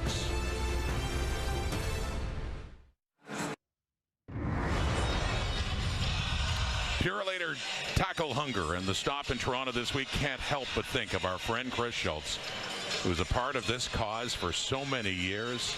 Just to see him again. Of course, we lost him 3.5 years ago, but Schultz was very proud of this program, raising money, collecting food for those in need. And a lot of people lining up to make contributions today outside BMO Field, bringing their food, making donations of money as well for Purelator Tackle Hunger. And Mark Schultz, Chris's older brother, and his wife Ruth, there for the presentation of the check to the Daily Bread Food Bank of over $21,000 raised. Wonderful, and a great legacy. That big part of it was our friend Chris Schultz. Yeah, absolutely. The driving force behind that cause. Ottawa football down a bunch. Not much time. The way things are going, Justin Hardy, one of their key offensive weapons back after missing last week's game against Montreal, but he just hasn't had much production today, and for the obvious reason that the Red Blacks offense just has not had. Look at the time of possession difference. Just hasn't had the ball very much. Yeah, as you and I remarked during the commercial break, I mean, here we are with a minute still to go in the third quarter. Ottawa could have the football for the rest of this game, and they would still lose the time of possession back. That is extraordinary. Ottawa with the ball, but Toronto's already won time of possession. Kalen Laber, a couple of runs, he didn't go anywhere, but this first reception certainly does. He puts his head down, and he picks up an Ottawa first down. Yeah, here you'll see Leyburn does a nice job lowering his pad level. Not giving the defender much to hit, gets his center of gravity down low. Bounce off that first would-be tackle and pick up a much-needed first down for Ottawa. They're first in the second half. We're already done. 3 quarters just about. 10 seconds to go. And that is caught. Jalen Ackman has it up around the 45, shy of a first down, but close again with the last play of the third quarter coming up, and a second and short coming up for the Red Blacks. Looking very much like these two teams will meet here again at BMO Field in Toronto in 2 weeks' time. 2 weeks from today, as the Argos look like they're going to be finishing up in second place unless the Red Blacks can do something amazing in the fourth quarter.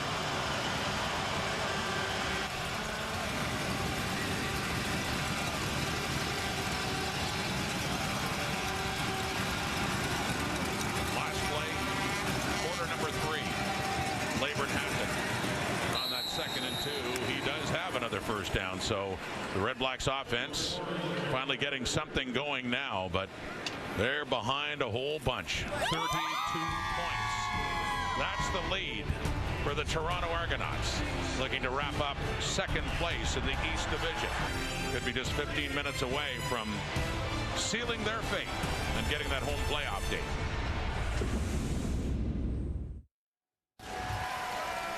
We look at the three-quarter stats, Dwayne Ford, and we see the dominant score by Toronto. I can't recall too many games where the one that's the most eye-popping is the comparison at the bottom.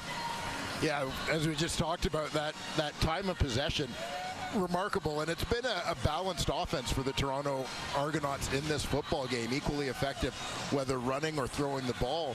You know, we talked about the big plays in the first half, and you don't necessarily associate that with time of possession, but they were so efficient in doing it in the first half. Not a lot of mistakes, not a lot of incompletions for Chad Kelly. Kept that clock running and eating up time. And a good balance of running and passing. I mean, for a lot of it, they had run the ball more than they had thrown it. And success with both, and Chad Kelly. Defense on the field now, but you wonder if his day is done with them up more than 4 touchdowns. You can see Cameron Dukes and Nick Arbuckle warming up during the break. It's Ottawa ball, though, at the 48. Drew Brown, he completes it. That's Khalil Pimpleton, and coming in, Benji Franklin got a shoulder down on Pimpleton and quickly knocked him to the turf. A first down, Ottawa. Sometimes it sucks to be small. Pimpleton takes a pretty good shot here from Franklin, but as we've seen this young man over the course of his first CFL season, takes a licking and keeps on ticking, as the saying goes. He had an explosive game, really introducing himself to the CFL in Edmonton. Catch and run for a touchdown in that game. Kick return for a touchdown. There's Leyburn on the catch. Leyburn getting more as a receiver, the yardage after the catch. That time picks up another Ottawa first down. Yeah, and that's an opportunity that Ottawa may have in throwing the football, as from Toronto's perspective, obviously you want to get every stop you can, but you don't mind if Ottawa has a drive that eats up time, as time is sort of Ottawa's enemy at this point. So you're trying to avoid giving up the big play. You'll allow some of those underneath completions. Giving them that all day, or what's left of it. 13:30 on the clock, fourth quarter. Deeper look down the right. Dominic Rhymes reaching up with that left hand. Sean Amos bearing down on him, but Rhymes not able to make that catch. pitch and a second down coming up. Yeah, this one just sailing a little bit on Drew Brown. Long throw out to that wide side. Good coverage supplying that veteran versus veteran battle. Deshaun Amos coming out on top.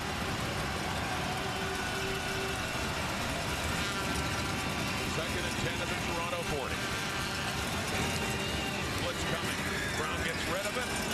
And it's Braylon Addison with the catch. Shy of a first down. Royce Metier is there to make sure of that. So a third down, and you have to think, of course, offense stays on the field with a 38-6 game in the fourth quarter. Yeah, Tyshawn Blackburn, nickel linebacker, was coming on the blitz. The space he vacated, as you so often see versus blitz, is exactly where the ball goes. Redblacks have to go. They do. They get it. First down and more for Braylon Addison, keeping his feet and still going. Gets a block and gets a touchdown, Ottawa.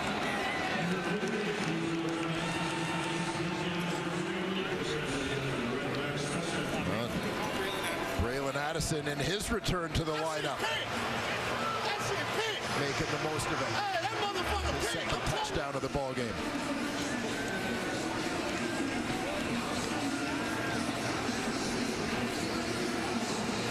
And this veteran who's battled through injuries the previous couple of seasons, for being one of the top receivers in the Canadian Football League during his time with the Hamilton Tiger Cats. Addison, as you mentioned, missed a lot of time. His first game in over 2 months. Caps off the 9-play, 95-yard drive with his first touchdown of the season. These Redblacks, nearly 4 minutes off the clock. That's an important thing to consider. They go for the 2, and the 2-point conversion fails. So Ottawa has 2 touchdowns, but no conversions on them. And it is still very much the Argos game at this point in time. 38-12. Toronto still leading.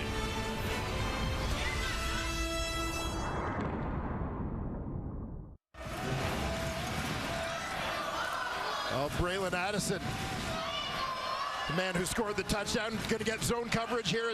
His job is just find the soft spot. Sees an opening, sits down, letting Drew Brown get the ball out of his hands quickly.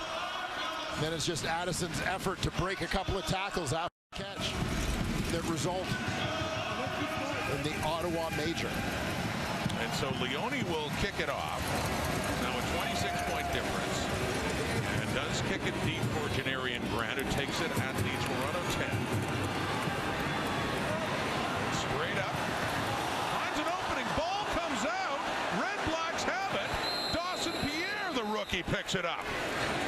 So it's the second time that Grant has coughed it up. The first time the Argos got a break and hung on to possession, but hey, 26 points, one at a time for Ottawa. They've got the ball at the 42 Argos.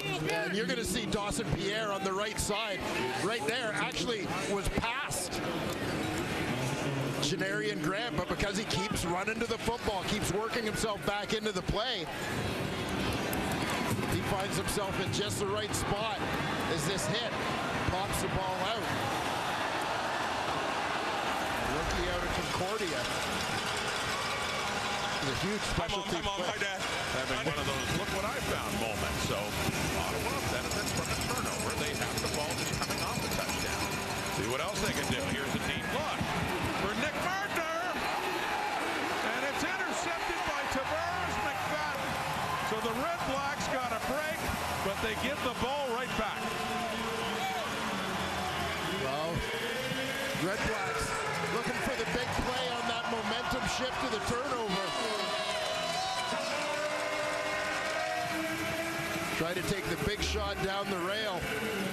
Looking to take advantage of the height of Nick Mardner. As first you see the fumble. Dawson Pierre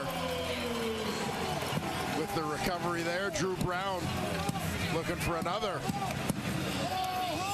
2024 draftee Nick Mardner, but Tavares McFadden steals it from the rookie receiver.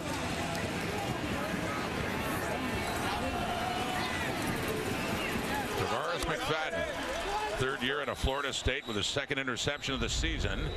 And we got a challenge now from Bob Dice at a critical moment, obviously, for Ottawa. They not only need touchdowns, they need them in a real hurry, and they did have an opportunity there in that deep look to Martner.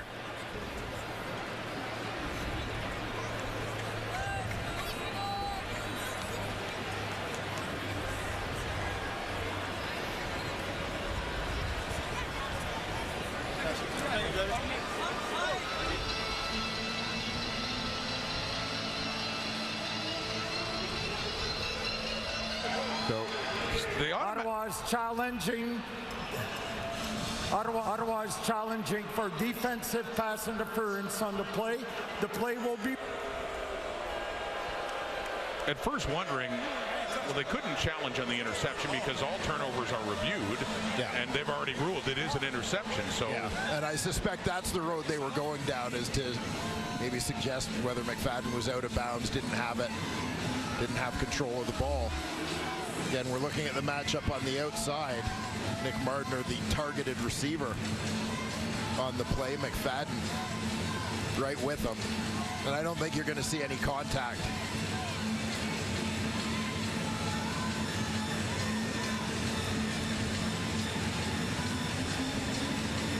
Well, that shouldn't take long. It's a challenge for pass interference.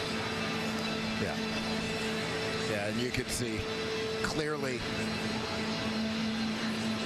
You know, I understand why Ottawa is looking very hard for something to challenge for on this play, because they need this play to go differently.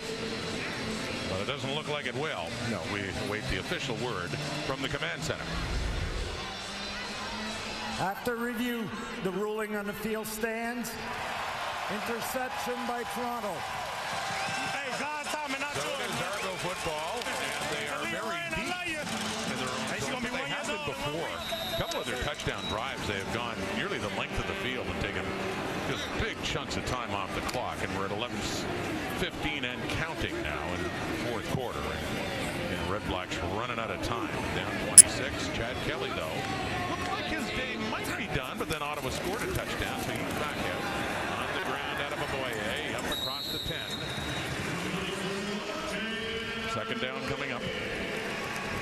And that little bit of breathing room goes a long way, even just in opening up some options in your playbook where you don't have to maneuver around the uprights. The Argos have repeatedly, and part of their success, obviously, getting themselves into second and short so many times in this game. Their plays on first down have really helped them out big time so far. In this one, it's a 2nd and 3. That carry by Aboye. Gets it again. And looks like he has another first down. So 2 running plays, more time off the clock, and the drive continues for the Argos. Very effectively keeping Ottawa's defense off balance with their own play calling.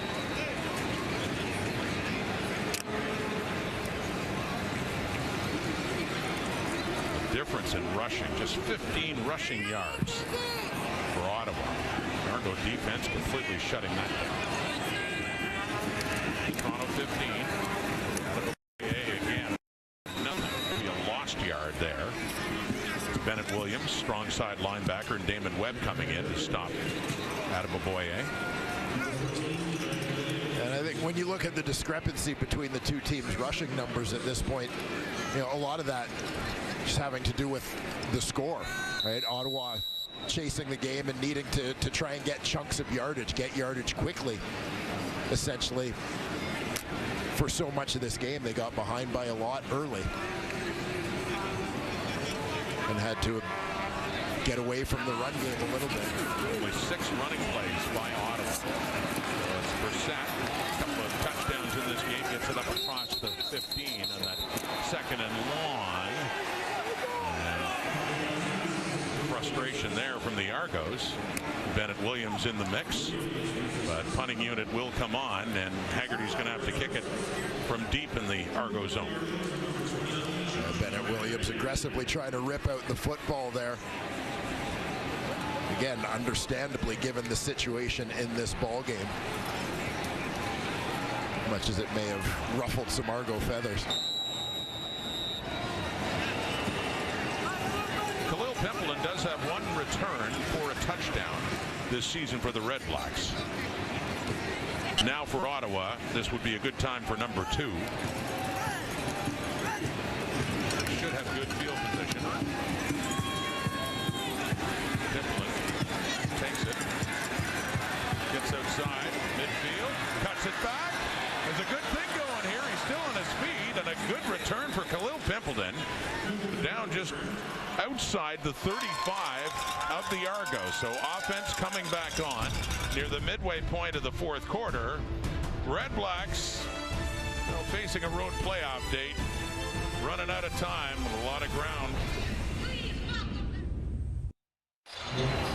Argos defense huge last week in Winnipeg. First, so this is heading down to the final minute. The sack by Falarina-Rimolade to force a 3rd down and long. Zach Collaros couldn't get the first down because of another defensive star in Wynton McManus. Let's go back to Matthew. I mentioned, Rod, that Wynton McManus and Falarina-Rimolade are really leaders in this room in the way that they've tried to impress on Chad Kelly how to play in big moments. Well, it's because they lead by example. I was speaking to co-defensive coordinator Kevin Iben about this, and he was effusive when talking about the way that Rimolade and McManus manage the game when it comes to the big moments. They say, both of those players, that if it's not me, who's it going to be? If it's not now, when? Leading by example is big, and you could see the effect it had on Tavares McFadden, that interception that he had in the last series, that Ottawa's last series right by the goal line. But speaking to Wynton McManus about this time of year and his play against Zach Collaros, he said, guys, it's me. I've got to make a play to lead by example for everybody. Matthew, 2 significant players in a defense that's really finding its game late in the season. Such a big part of the Argos' success lately. That play, though, Khalil Pimpleton, and does pick up a first down inside the 20. They go back to the run. And pick up down towards the 10, grinding down is Caitlin Laburn.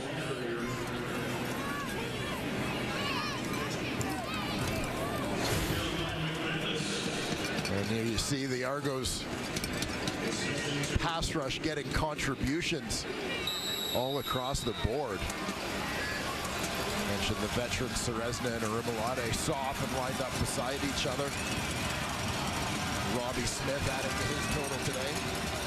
Laburn this time, that was Addison before, by the way, with that carry. They pick up to get them down closer. And that short yardage needed is picked up by Laburn for a 1st and goal coming up here down at the 6 for the Red Blacks.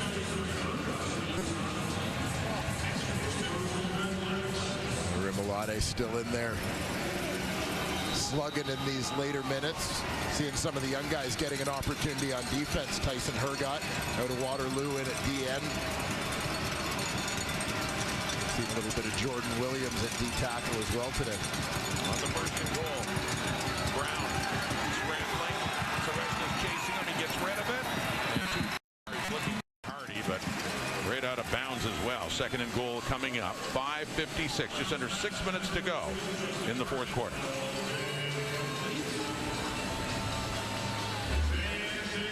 You see Jake Serezna from his D tackle spot. Given pursuit probably just as well. He was coming from the backside on Drew Brown, because you don't want to see this coming at you. Serezna came into the day tied with Ottawa's Michael Wakefield for the CFL sacks lead at 8. A lot of interior guys at the top of the sacks list this year. There are. Toronto 6 now, 2nd and goal. Brown deep, right to the back of the end zone, but no, it is caught by Rhymes, but put out of bounds. 3rd down coming up. Just a bit long on this with Rhymes coming from the left side, working for the post.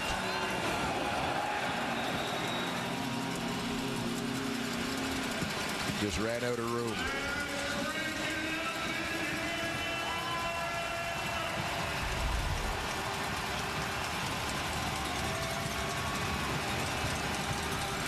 Third and goal. Crowd picks up here at BMO. Brown swinging it up to Laburn.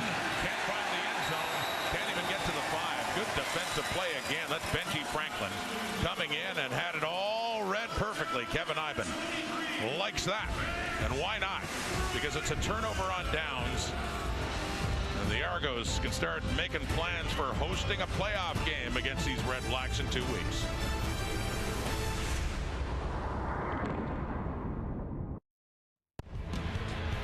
Coming up on TSN, 7 Eastern, 4 Pacific, the Alouettes on the road. They've already clinched first up against the BC Lions, and they are already in third place, locked in. They're going to be on the road to face either Saskatchewan or Winnipeg. First in the West still is undecided. That goes down to the final week next week. But that one is coming up, and Vernon Adams getting the start against his old team for BC as the Lions try to just straighten this out before playoff time. It's Cameron Dukes at quarterback now, in for Chad Kelly. Dukes hasn't played since week 9, or that was his last start. He did get in for a few reps in more recent times, but the final numbers for Kelly, who completed his first 21 to 26, 331, 3 touchdowns, just a lot of that damage done in the first half. Yeah, so we've seen 2 games that have been kind of opposites of each other, really, in the matchups between these 2 teams. Argos dominate early in this one, as Ottawa dominated early in their home.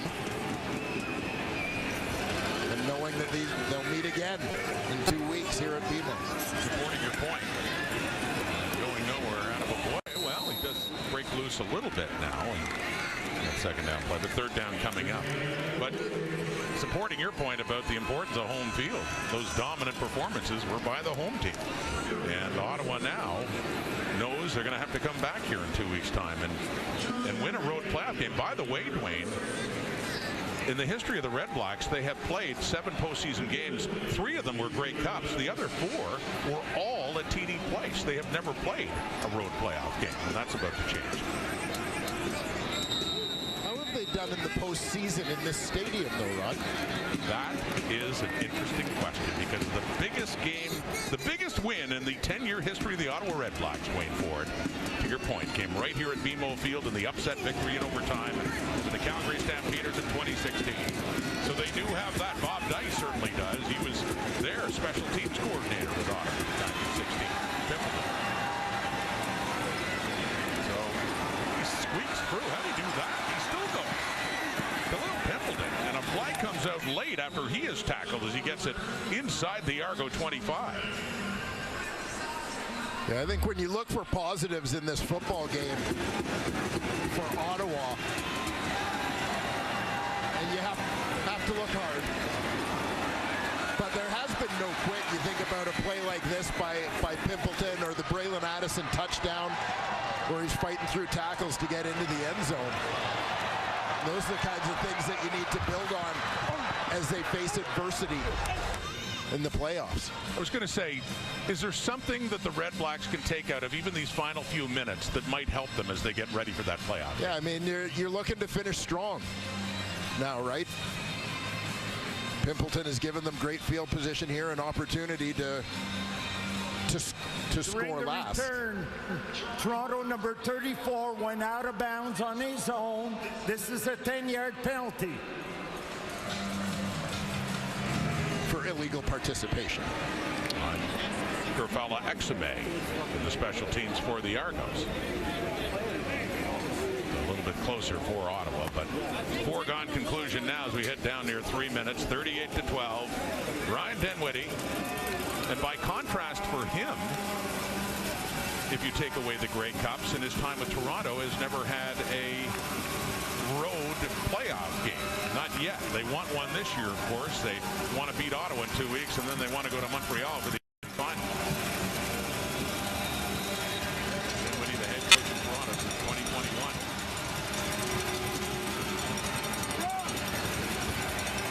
Swinging it up, Justin Hardy. Tackled. Robbie Smith is there. Toronto Argonauts. They finished first in the previous 3 years. They'll be happy right now with second place. They wanted to secure it, and they have. Just going to run out the clock now. It's still up big in the Red Blacks.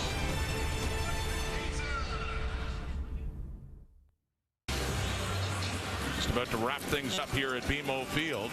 These two teams will be right back here 2 weeks from today for the Eastern semifinal for the right to go to Montreal for the East final. Drew Brown, the Red Blacks. They got a 2nd and 4 at the Toronto 6.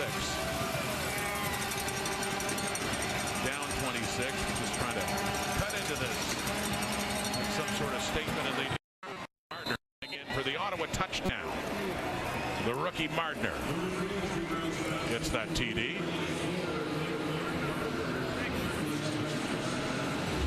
Martner, left side of your screen.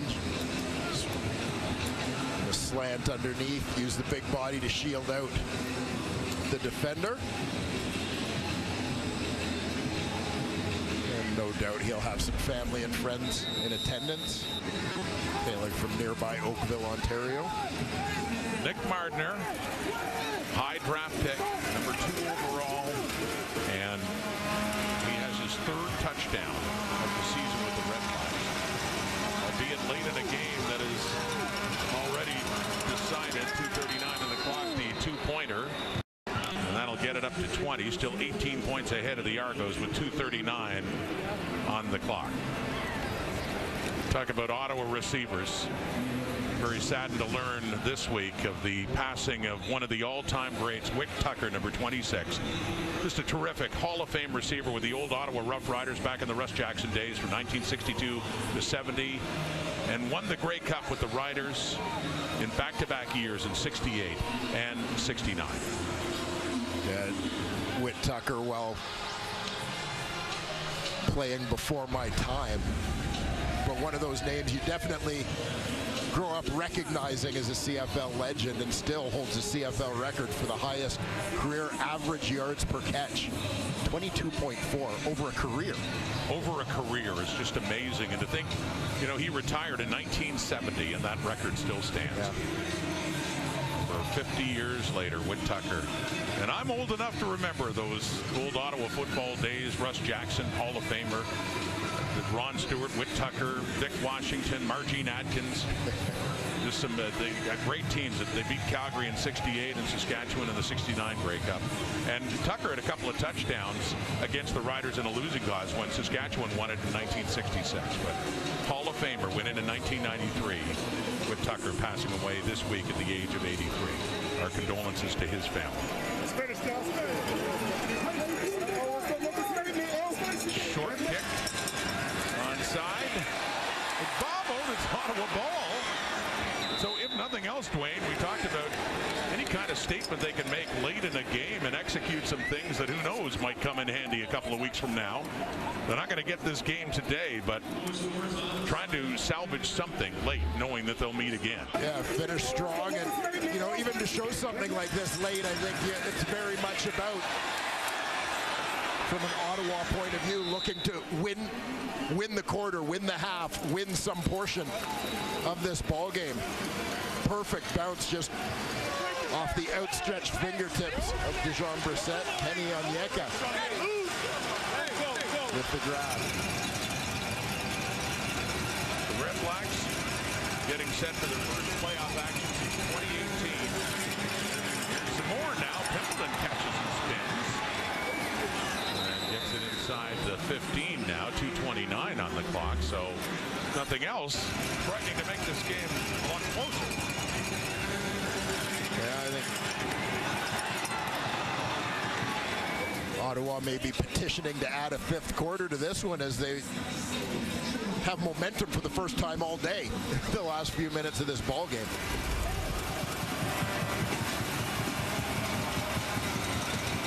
Right down to the Toronto 13.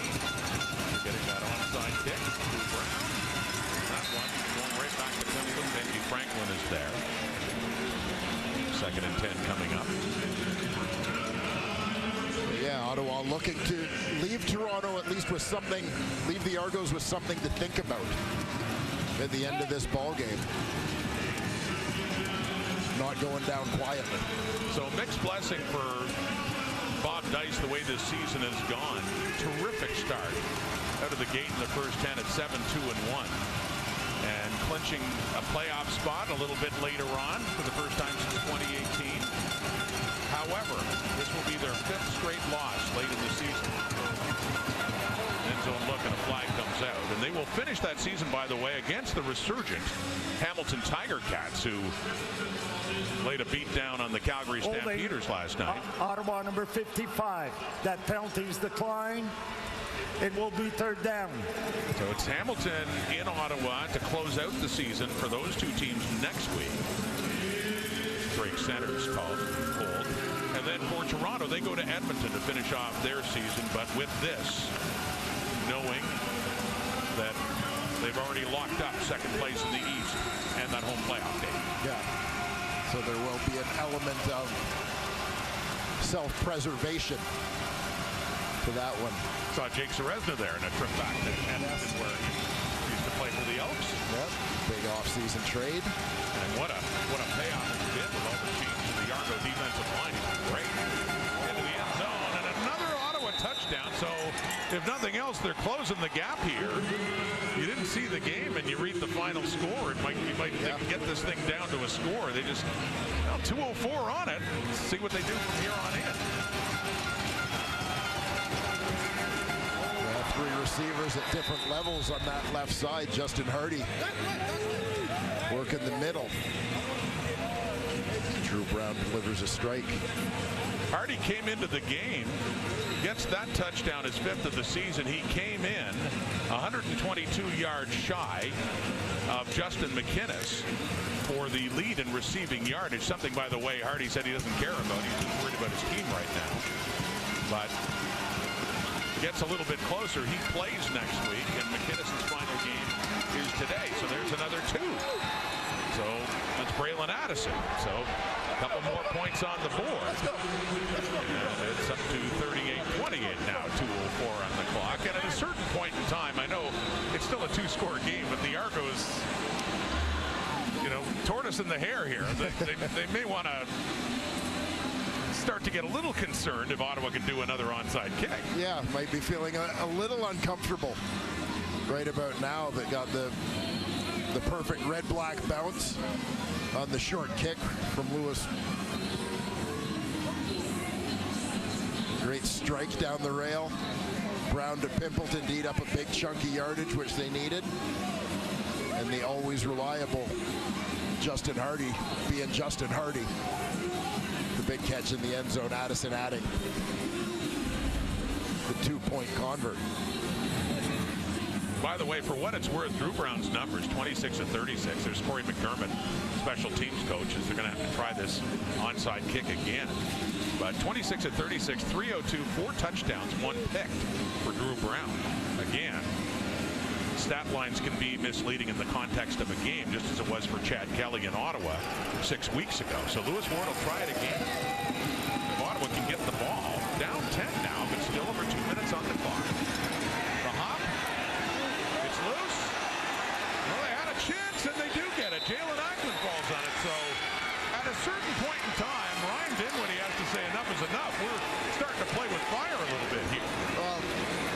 We talked about the positives that Ottawa looks to take away from this game, finishing strong, one of them. Now special teams certainly looking to be one of them.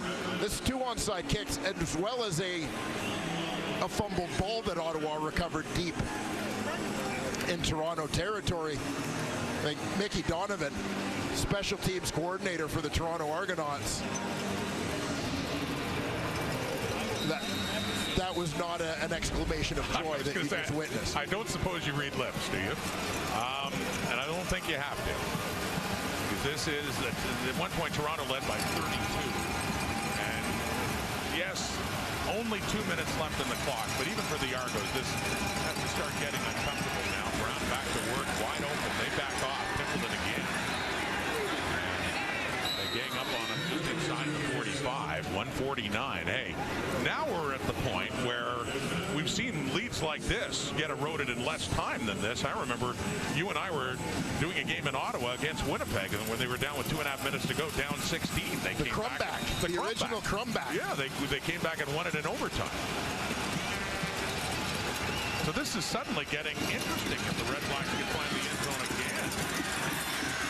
Pimpleton down closer to the 30. Again, the Argos are happy to give them that stuff underneath and kill more of the clock. 1:36 on it.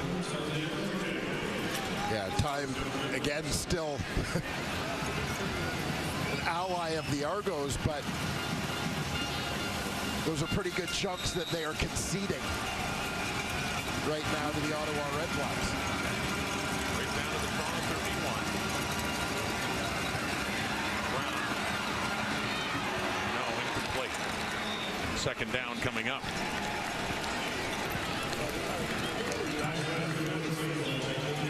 And Lewis Ward staying limber there in the sideline. Remember, 2-score game, and at this point, if they end up in that predicament, they could go ahead, kick the field goal, and try yet another onside kick to see if they could go for the end zone then. But it is a second down and 10 right now, and Ward has certainly been doing his job with those onside kicks. Yeah, he's gotten the very good bounce, nice execution. It's not a fluke where the ball bounces on those kicks. See kickers work on it all the time. That third bounce goes high. Four-man rush on Brown, flushed out. Has to throw it away. So yeah, you got a 3rd and 10 now. So if you get close enough, kick the field goal. Lewis Ward is coming on. Yeah, that's exactly as you alluded to. The field goal team, the decision was made. If they got stopped, get the field goal team out there. This ends up being a much closer game than we would have thought when it was over 4 touchdowns. The Argos leading not long ago. Well, when we talked about the time of possession, I joked about Ottawa having the ball for the rest of the game, and it kind of feels like they basically have. They have, yeah. It is the 4th quarter score is 22-0 REDBLACKS. Leone to put it down. Ward checking things again. From 38, the second field goal try. The first one went wide. That one is right through the uprights. And so here we go. We have something we couldn't have imagined a few minutes ago. A 1-score game. It is 38-31 Argos, and still over a minute to play. A terrific 4th quarter effort, particularly by the Ottawa REDBLACKS special teams. Now, when you think about the Janarian Grant fumble recovered by Dawson Pierre, if Ottawa doesn't throw an interception on the very next play, that's points. There's points as well. There. Like they had their chances too, and you look back at it, and 25-0 4th quarter. Ottawa getting right back in at a 38-31 game. I mean, the clock is still against them, 1:12 on it, but they've just executed 2 onside kicks. There's Pinball Clements. Maybe a little more stressed. He's not smiling the way he usually does right now. He usually is, and that man, Mickey Donovan, the special teams coordinator, certainly not smiling. As Ottawa and Lewis Ward, they're going to try to do this again. Well, and so my question is, do you go for the bounce short kick again, or do you try something different, thinking Lightning can't strike 3 times in the same place? Well, I just... I don't know if you should mess with something working, but are you thinking something a little bit well, longer? there's no one lined up deep at all for Toronto. Ward tries it again. Well, it is a little different. He doesn't get the hop that time. And it was the bounce that made it hard for the Argos to contend with the previous 2. Adeboboye comes in. That one straight up in the air and into Adeboboye's arm. So 1:09 on the clock. And the Argos can't breathe a sigh of relief just yet, but this has been far more interesting than they would have bargained for.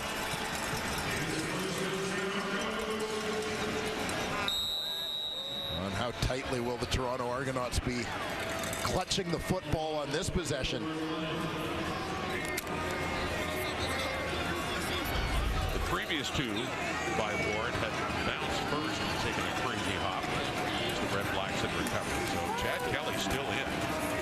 Carry running, and he gets a couple of yards. So second down coming up, 1:03 on the clock.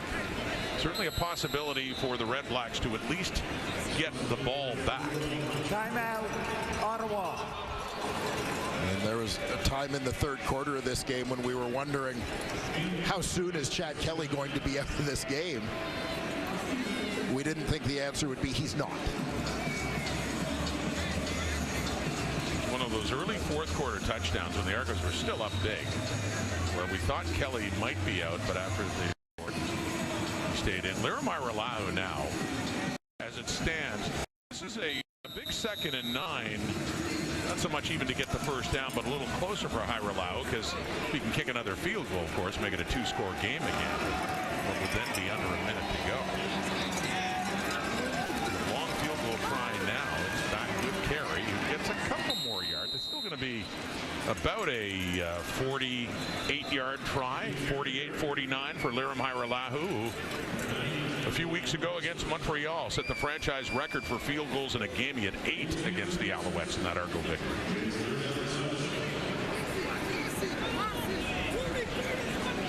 Well, Hairolahu, 19 of 23 on the season from 40-plus yards. Oh, that's what happens on the field goal. He has been terrific for the Argos, coming back after 5 years away from the CFL. Punt team out with John Haggerty. Ottawa making sure the field is covered with 2 deep returners. So Haggerty comes on.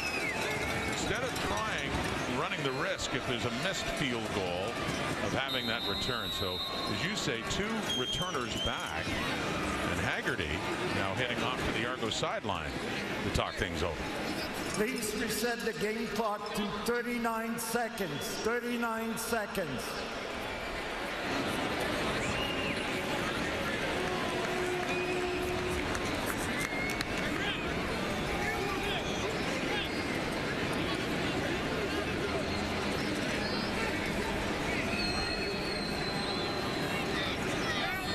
Argos running as much time off that clock as they could. Again, though, this is a scenario a half hour ago they couldn't have imagined being in, having to properly execute a strategy to finally clinch this game in home field next 2 weeks' time.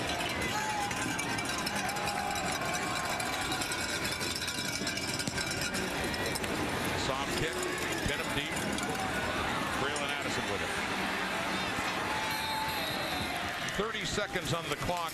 The Red Blacks need a touchdown. Well, good punt and cover. And again, good execution from the Red Blacks' perspective, getting the 2 returners out there. Basically limiting the opportunity for Haggerty to get that ball on the ground and have it roll. Keeps it away from Templeton that time, and Addison takes it, gets it out to the 12. So, yeah, it'll take a miracle. I'll tell you what, not as big a miracle as it would have taken, I think, about a half hour ago when they were down by, at one point, 32 points.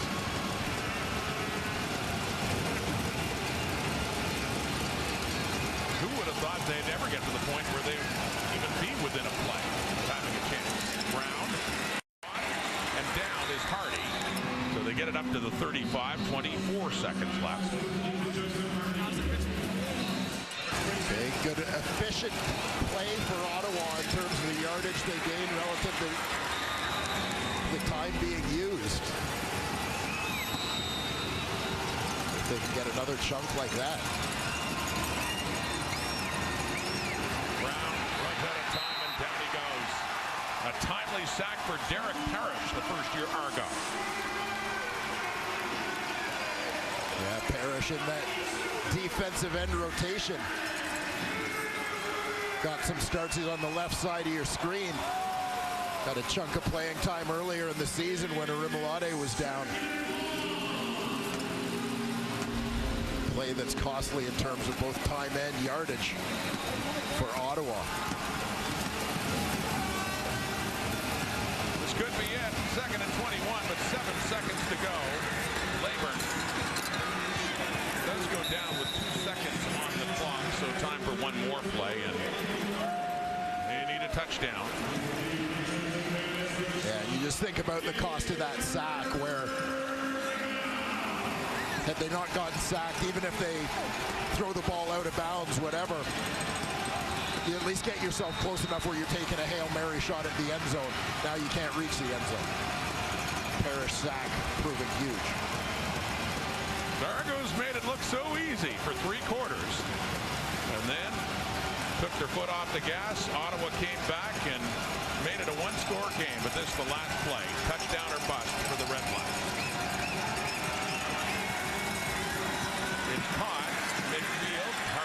a lateral. He does.